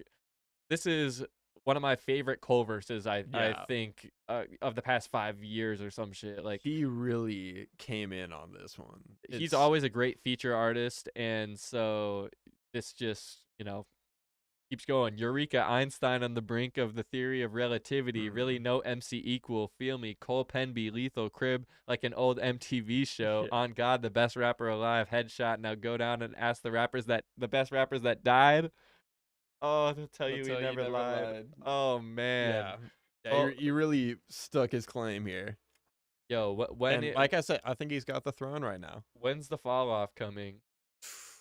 This year? If it's this year, I'm going to be that'll be amazing. It's got to be this year. Yeah. Come on, man.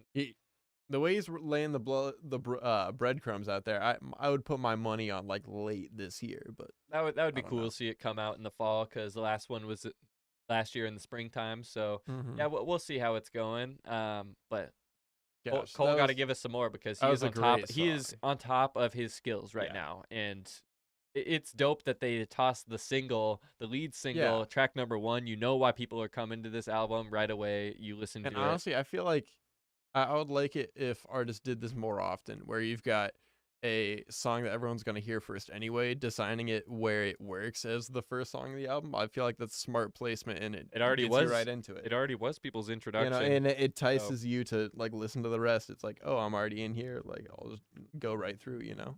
for real. Then we get Back 2X, Yeah, Back back Back, 2 times.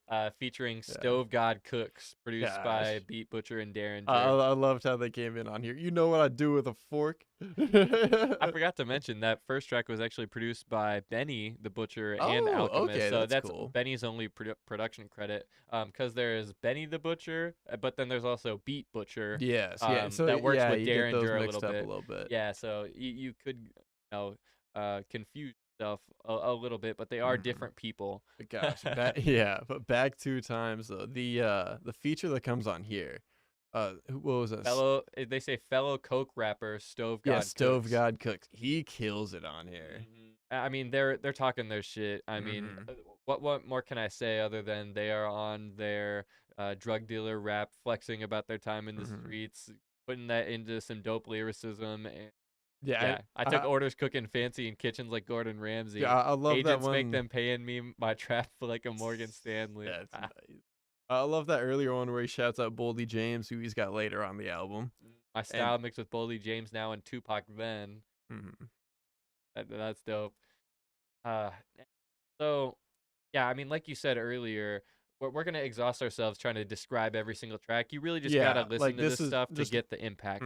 Just go through, listen through this. If you're the type that reads the lyrics at the same time, read through and listen to this. If not, just have some repeat go throughs, because like you're not gonna get the best experience from this. Just listen to us talk. You just need to get in there and like, gosh, it is so good. Like, yeah, that's a drug dealer anthem, though. Yeah. They were talking about the shit that happened for real. Yeah, the first line of the other guy's verse, I cook coke and design or whatever. He's like set the tone. Yeah, actually. actually. There's a ton of good ones on there. Even Super Plug, the next one getting in here, is another one. And this like one's that. produced by The Alchemist. So Super Plug, he's also hyping up The Alchemist. I also just love that. That's classic hip hop, like talking about if you got one producer and go DJ, that's my DJ. Yeah, he's like, oh, Benny, Uncle Al.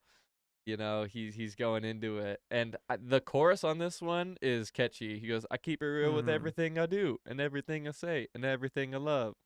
Yeah. It's pretty cool and just gives you a vibe going into it. And yes, so Super Plug is track number 3. He's saying the line hot, they want to hear the truth on the record. Since I blew more, the feds got threw off direction. I'm too smart to catch me in a 2-part confession. Yeah. The jail cells grew on let's do our profession. Yeah, so talking this shit on here, of course. Not too many annotations. Pretty they haven't literal. gotten in on here yet. I found it pretty memorable. He says, caught my first case and had to move into my pop's house. Yeah. That ain't stop shit. I stashed work in my pop's couch. Goddamn. That same year, they kicked me out of school. No, I dropped out. Another case, I chopped out. A lawyer, and I copped out. Yeah, just some cool lyricism, and I mean, just a dope project overall. I mean, as we're going through these, I do think having just a handful of producers instead of a wider array also makes this sound a little bit more cohesive. Yeah, I from feel track that. to track. Which, like, I liked how it had some diverse styles in Conway's album, but I feel like that might be one of the reasons why I enjoyed Benny's more, is it was more kind of streamlined in the sound. Yeah. And it really, like, I feel like this one I'll have more on repeat, which I feel like this one I can just kind of loop it more. Like, once I'm done with it, I'm ready to go right back into the start. Yeah, and the piano on this beat on Super Plug was really nice. Oh, yeah. I liked how they interpolated it. And at the end there, you get like a little bit more of it, and I was like, damn, I wish I got a little bit more of that variety in the production, because it is loops. You know, it's classic hip hop, like samples or even like actual production from The Alchemist. I mean, but The Alchemist, one of the best sampling producers. So, facts. Yeah, I thought this was a really dope one. Yeah, and I loved how the spot in this beat where he like dropped it out and he's like rapping over and he like brings it back. I thought it was a really cool touch. I mean, that's the engineer, whoever did that. So shout out whoever was engineering on this project, for sure. And so the next one I thought was probably my favorite beat on here from The Alchemist, Oh, Weekends in the Perrys this is a featuring Boldy huge, James. and I love Boldy James' part on here. Oh This yeah. is a huge, highlight for me because Boldy James, I haven't heard any of his solo work, but a lot of the collaborations he's done with Alchemist and Earl Sweatshirt, I've loved a lot of the Boldy James that I've heard, and so on this one, he has a great verse. It's an awesome beat, really cool piano, great bars. Boldy doesn't miss. Alchemist doesn't miss. Benny doesn't miss. It's just a really tight track. I mean, like I was saying on this one is when I first noted it down, but Benny can't resist saying on every track here. But this sample is just nostalgic and chopped up great by Alchemist. I mean, his impact on this project can't be understated because it just, I mean, probably my favorite verses on here are he's responsible for, and Benny's talking his shit, and they refer to my shit like Malcolm X words of knowledge. Cooking coke, burning product was only a learning process. Stepping on a brick of fentanyl before you heard about it, and my phone used to ring so much you got nervous around me. Yeah. And then Boldy James comes in here. What's some of your favorite bars from this? Oh man, there's some good ones. Let me go back through and look at you.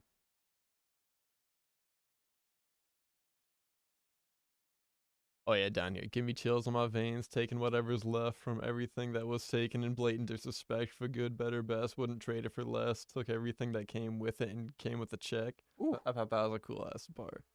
Yeah. So you gotta hear this one for yourself. The production was really nice. That was my favorite part of that track. I mean, they definitely come correct on with the bars every time that you got Benny on a track. He's gonna and this one's cool how like the end of the beat just like trails out and it gets really quiet, like it sucks the energy out of the track, and then transitioning into this next one here, the energy really brings right back in after he gets sucked out toward like the end of this beat. Yeah, so next is track 5, 10 More Commandments, featuring Diddy, produced by Beat Butcher and Derringer. Is that like a reference to like the 10 crack commandments? Yeah. That's what I thought. Yeah, so this is paying homage to the Notorious B.I.G. and his song 10 Crack Commandments, and that's also having Diddy on there makes it even more memorable. Getting that stamp of approval. Yeah, and so he's further explaining who knew B.I.G. better than like Diddy. Like there's only a couple more people that were like that close in that circle. Right. And so Diddy's on the outro here, and this was a pretty dope as far as like a writing perspective. I really enjoyed it. 19 is Don't Ever Burn the Plug, dog. That shit's silly. I had to mention it since this one wasn't on Biggie's list. He knew y'all would have a hard time comprehending it. I mean, risking 6-figure businesses for penny is kind of ridiculous. Yeah, spitting the knowledge out there. And yeah, I mean he's breaking it down with the crack commandments, counting down. Well, he's counting backwards actually. Yeah, down to 11. Right. Yeah. And so I just love how he crafted this one, and definitely check that one out. You know, references to a hip hop classic as well, and got Diddy on there. So that was a dope one coming in at track 5 before we get the feature. God, so many back to back on here were like super memorable. Tyson versus Ali. This next one, I love like the dreamy beat on this one. Oh like, yeah, this has a lot of good songs on this like middle stretch. Here is like hit after hit after hit after hit. They know how to do the track listing. I mean, Griselda's consistent with it, and Conway the Machine coming in. We just talked about his project, and now he's featured on here. West Side Gun comes a little bit later. They're not on the same track here like they were on Conway's project, but I thought this was a great collaboration between the two of them, and the actual concept for the track, Tyson versus Ali. I'm going to give you a little bit of the context here. So Tyson versus Ali, Benny is enlisting his most frequent collaborator and member of Griselda, Conway, and it refers to the debate of who the two best boxers in the world are, Mike Tyson or the late Muhammad Ali, who is Tyson's idol and kept his promise to avenge his defeat to Larry Holmes 1988 with a win by Tyson by unanimous. So here is what Benny said about the project himself. So this is a quote. He said that concept came from sitting in the studio discussing who is better, Tyson versus Ali. And my thing was, we would never know. It wasn't meant for us to know because they came from two different eras. Tyson looked up to Ali. Ali admired Tyson. And it's like, Conway, my big bro, I'm not saying we are Tyson on Ali. They got their own legacy. But Conway is big bro right here. I learned a lot from this guy. So when people compare us, I learned a lot of shit from him. It's like the same thing.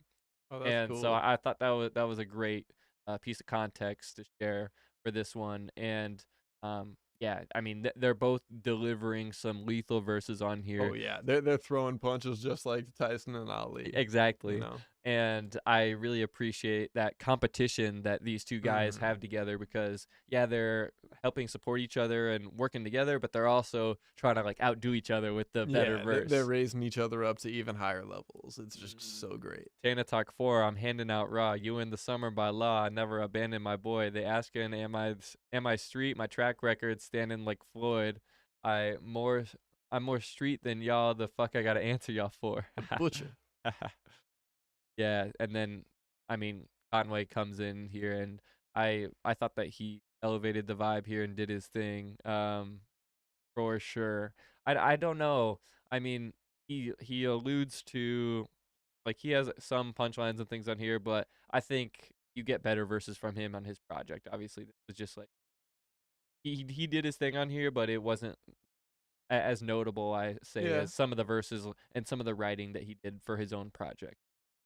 But I do like some of the bars that he has in here, like had Angie Martinez, like, who the heck is this? With no album out, I gave Mary J $100,000 necklace, so effortless. I'm buying drip to Taylor, take my measurements. Yeah, so just talking about sort of his way that he came into the game without being well known or having many people know of his music at all. He was a persona and an underground type of guy, and then he had money from the streets too. So yeah, it just a dope track here at number 6, Tyson versus Ali. And then we get number 7, Uncle Bun featuring 38 Spesh, but this one is produced by Derringer, and I thought that 38 Spesh had a hilarious delivery on here. When we get to it's I don't remember if it was his verse or off the right Benny's vision. part. To get the squares from here to there was a light mission. He says it like that, and it's so funny to me. Yeah, Like, I think it might have been more Benny's part, but it reminded me of like a DMX feel to it. oh really?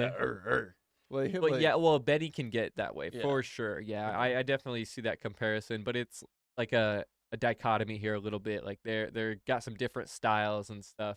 And so yeah, it was pretty cool though. I liked how Uncle Bun was the title here too. Yeah. He's saying, turn my summer run to a comfortable number 1. I become elite underground king like I'm Uncle Bun. Obviously a reference to UGK, Bun the B. Underground Kings. Yeah. Yep. And so rest in peace, Bun B, for sure. Gone too soon, man. Yeah, actually. But this was memorable from Benny. He said here, I sold dope to a fiend while she pregnant, emotionless. I'm not a caseworker. That's not a reason I sold the shit. Who cared I wore hand-me-downs too big for my clothes to fit? Yeah. Who cried for me when my relatives stole from me for a hit? Yeah, especially with that being right at the beginning of the verse, that was really memorable. I was like, damn, Benny. That's just heartless. Yeah, I mean that's some real shit though. You need the money, and they're fiending for it. I mean, they're gonna get it from somebody else, if not from you, right? So, it's harsh realities is a common thing that you come across in both of these guys' projects. Yeah, you know, you are hearing like their stories. Painting the picture how it is, not like a glorified version, just how it is. Yeah, they don't glorify it as much as some other acts in the past have, and certain things. Like, yeah, they'll talk their shit and threaten you a little bit, but they're not saying like it's so cool that I'm doing. They're just saying like, no, this is what it is. No, that they're well aware like this sucks and is like widely flawed, but like it's what they grew up in, you know. It's like how they've been able to become successful. Exactly. So track number 8 here is Thoe's Revenge, and this one's produced by The Alchemist. And I mean, this one was dope. I am just gonna say this has pretty consistent quality through and through. And this was, let's take a look here on the chorus. I went and got it. And I went and got it. I did what they couldn't, and I got receipts. Since That's about the 2018, I budget. had the streets.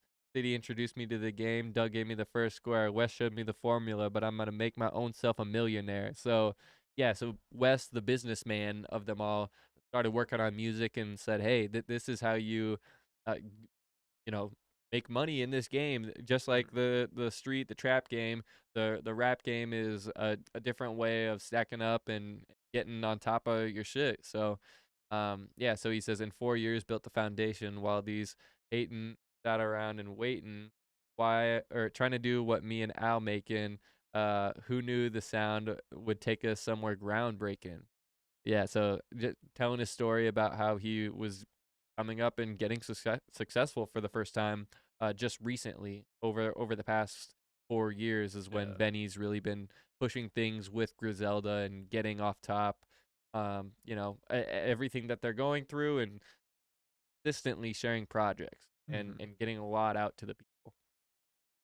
Yeah, I feel like that was another solid one, but I like the horns a lot on this beat, and like this is a real banger too. But like, oh, it didn't stick out to me. Like I enjoyed it a lot, but like at this point, the album is just like consistent good quality over and Right. over again.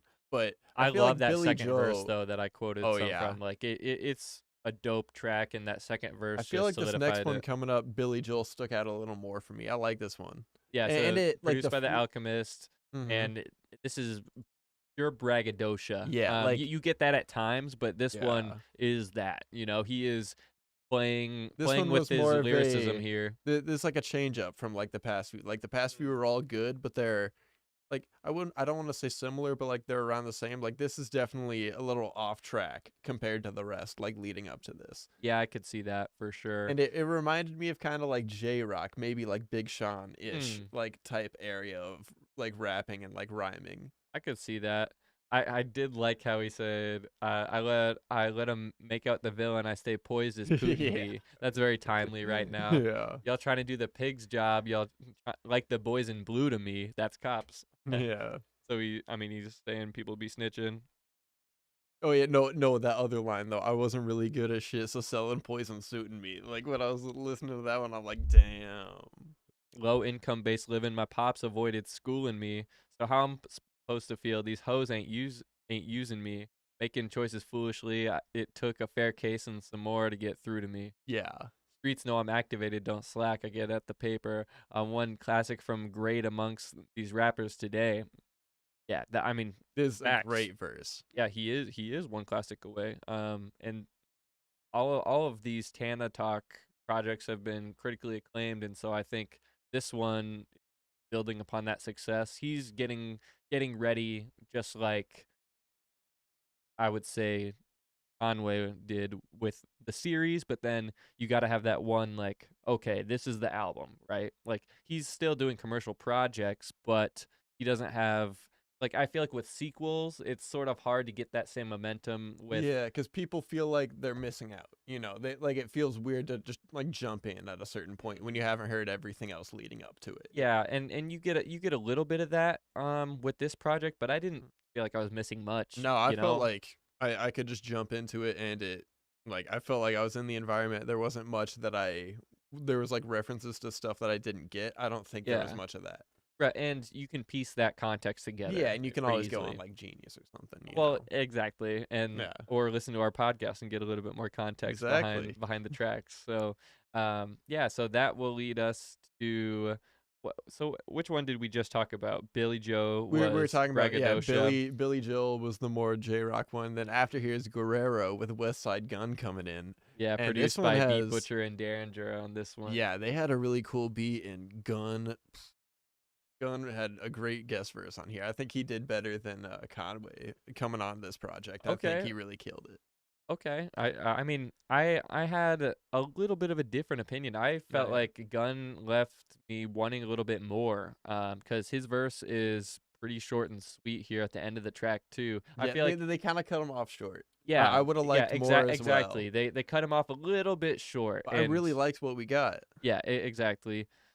Just need like four more bars, Like bro. he just does a great job of bringing the energy, and just the way his voice sounds like throws any song that he just hops into to a different place musically, really. So on the last track, he actually says at the end of it here, because this year I feel like I'm 99 Yeah, I Hove. like I'm that. breaking records, setting milestones out in Hawaii time zone.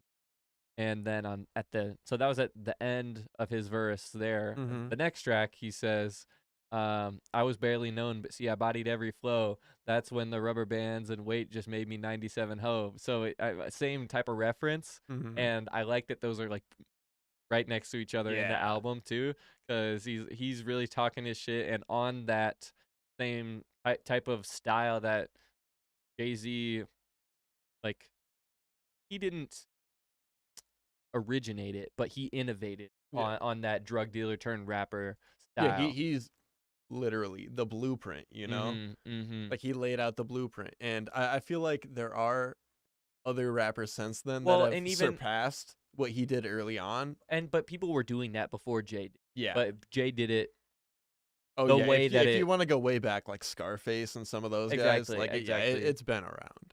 But Jay did lay the blueprint. He did it the best way possible, and I like that he's referencing himself to them. I mean, even later in this verse, he's saying, "War paint dripping on Gucci, but y'all must be from the new streets. Burden of proof, me timeless, Benny, Big Sean, and Tunchi Yeah. over the limit with the new piece, but emerald cut jewelry." So if this doesn't make sense, this whole part on the end of his verse is name dropping all the tracks on his latest studio album, Burden of Proof. Oh damn. And so this is sort of like I was saying how Benny is, doing the Tana Talk series, but he's also got like these big releases. I think this is the one. Burden of Proof is the one. I think I've heard a couple songs from this, but I need to go back and listen This to one's it. more similar into sort of the presentation as Conway Conway's project as well. So, but I mean, this album cover, if you haven't seen this since this came out in 2020, then you're sleeping under a rock, you know. And I really like how he was able to, with his writing here, name every single track listing and even try to put some of the featured artists in there. Just a really dope way that he wrote that Yeah, that's into the really end of that creative. verse. Oh yeah. I had a similar idea like that on my project, but I'm glad that I have a little bit of a reference now to compare what I'm trying to do. Because jamming like all of those track listing names and then making it make sense into a verse with bars too is a challenge. Yeah, no kidding. So it's cool whenever you can do that. Like it's like juggling basically at that point. Yeah, right. And then obviously you said West Side Gun comes in here at the end and talks his shit, but I just wish we got a little bit of a longer verse from him. Yeah, I think he did well with what he had, but yeah, so we could always use more. But I feel like that's something that he has a skill of too, is leaving you more with his verses. Like that he can come in, he can kill it, but it's like, oh dang, I wanted more. And like that's a skill you always want, like you come back to it, you know? For real. That leads us into track number 11, Bust a Brick Nick, produced by The Alchemist. Yeah, this one goes hard. I love the bar that they had in this one. I'm like 95 kg. I'm with the wolves. Like I love that one. And this one's really solid one. Really down in the trenches. Good bars, just like it's been having throughout the whole thing here. Yeah, I was saying that this one's the epitome of Griselda records. Yeah. In one track, like you can know what their style is. Like this is a great representation of that. But I really like when he said, "And the race already won." I guess this lap was for victory. Doing songs with bigger acts, and they tell me that's going industry. But look back at my history for the past 5 years. It's like my status been tripling. I get back with humility. Yeah. So yeah, I mean, That's tight. Benny is talking his shit on here, but he comes with the bars. I mean, this is just one super long verse too. So that's what I'm saying. It's Just the one epitome, verse, no epitome of Griselda Just and rapping. just rapping. You know, Just giving you rapping. that real hip hop shit, and it's dope. Like it can't be understated the impact that this has when you listen to it. Definitely got to check it out, guys. And I feel like the outro like does the same thing where it might have a chorus on this one, but it's just continued, just good bars and like from the middle of this album all the way through, it's just quality all the way through, and it ends on like not a huge high note, I wouldn't say, but it's just continued quality. It's just solid track all the way through to the ending. Yeah, so this is track number 12, Mr. Cho Ha, produced by The Alchemist, and I've really got to show you this song's verse because it summarizes the MC's relationship with each other in Griselda and how, we are sharing their experiences, but also like painting a world. Like if you listen to Griselda, like each of the artists' albums, you feel like you are in this place that you feel like you're in Buffalo. That's what they're trying to do is like bring you home to what they're doing and like bring you into this lay world. out like a sound for that area. Yeah, and I think it's pretty successful. I mean, this verse is dope. I gotta show you here towards the end. This is what I wanted to talk about. They say West is the brains and Benny is the star. Conway is the silliest with the bars. Well, I couldn't agree more because I'm on Prime TV, fresh off tour in Dior, and what that deal was for, my shit was 10 times more. Damn. That's no disrespect at all. Shit Conway taught me made me a boss. And these West Zone words, this how he planned it. This what he saw. That's how he knew not to do that. They both rich and I am too, so shit, that advice wasn't wrong. Yeah, great way to end it out, that whole project. Being Yeah, like we made it. Yeah, exactly. And that's where they're at now. And honestly, we should have been covering them a little bit earlier, but I'm glad that we had this point to jump in. Yeah. Because both of the projects came out in close succession to one another, and they were a great point to give us the full perspective of both of these artists and where they're at now versus their come up over the last handful of years, So, yeah, I mean, these were they really have brought us a great couple albums here. Yeah, and sort of unexpectedly, like we wanted to check them out, and we knew that they were putting out quality. Heard some of their and from music, Johnny's P coming out and leading to the hype up to it was like an here they are like type of moment, and they really lived up to it. Yeah, and they have a bless you. Yeah.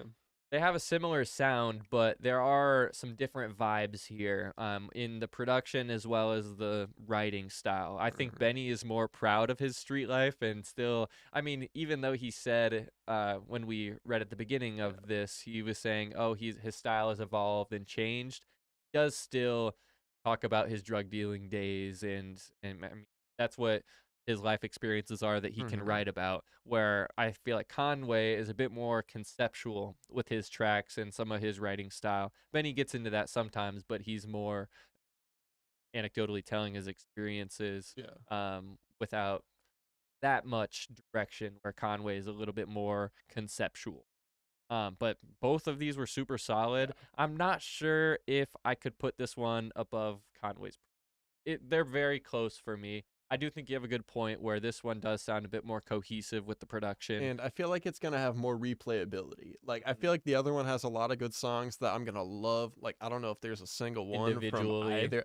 I don't think there's a single one from either of these that will end up off my playlist. I feel like these are both awesome. But as far as front to back listening through, I think I prefer Benny's and will be better for just replays and further listen throughs. Yeah, and but as far as like individual songs and playlists, they'll probably be equal between how much I like all this. And the replayability can't be understated on these, like as we, for this podcast, have to write some notes down and share our thoughts about each individual track. That takes us a handful of listens sometimes. Like I listen to each of these projects at least times. And normally I'm like through twice and I'm like, okay, let's talk about it. And maybe I'll revisit it, maybe I won't. Even if we sing its praises, I'll say, yeah, I recommend some tracks, or I'll playlist a couple of them, and then they come up every once in a while, but I'm not actively revisiting them. Where I feel like these are... It's hard to. There's just so much coming out. And so much new music all the time. And everyone's got something to take your attention, and if you get something that you want to revisit thinking about afterwards, then that's the mark of good art, I feel like. Sticking with you after the listen is the hugest thing. Yep. I mean, just like a movie. If you're walking out the credits and you're not talking about the movie, then the movie failed. Yeah, as long as it's leaving a lasting legacy and affects you, that it's doing its job. Yeah, it makes you feel something and makes you think, too, with their intricate bars here. So, yeah, I mean... pretty fire. I would recommend this one. Probably, you know what? I would say listen to them in the order that they came out, in the same order that we reviewed them. If you're going to check the other one out, definitely check this one out too. If not, just listen to those features and some of those highlights that we talked about, and then go from there. And maybe as they're continuing to put out music this year, you can check one of those projects out if that more entices you. But overall, I think Griselda can't be slept on anymore. Oh yeah, for sure. We are not going to make that mistake. They're putting their names up there with the Dreamvilles and the TDEs of the world, you know? Oh yeah, and that consistent quality through a roster of artists is so tough. It is very tough because everybody has to be in it and devoted and working together, and it's just so much to balance. Yeah, it's just sure a lot of every work. Artist gets their shine. It's a lot of work, and I think that they've been able to do it. And I mean, that's not always the case. And yeah, Griselda is really dope, and overall, we are going to be listening to their next projects for sure. Yeah, these two are really impressive, and can't wait to see what they have coming out next, you know? Definitely. Well, we've been streaming and talking for about 2 hours here, so this is the end of our episode. Yeah, so it was fun switching it up, doing this little like one camera setup for this. I was liking it. Yeah, and obviously as we're continuing this podcast, I've always used it as sort of a creative breeding grounds for us to try new things and do different formats. And so I definitely am excited to try this again in 2 weeks on episode number 18. But then just a reminder, we're going to be going on a hiatus in April. I'll still have content going up and music coming as well. But that album coming. Yeah. We'll get that announcement in next week's, or 2 weeks from now. See when that is. At the episode there. So that'll be exciting. And obviously different YouTube videos apart from the Boom Bap Bros channel. But yeah, I appreciate you coming to do this podcast tonight. And thanks for having me. Yeah, well, of course. I mean, it's your podcast too, right? Yeah, no, it was a good talk. But I mean, we'll get some more people in here live next time, and if we continue to do the podcast like this, I think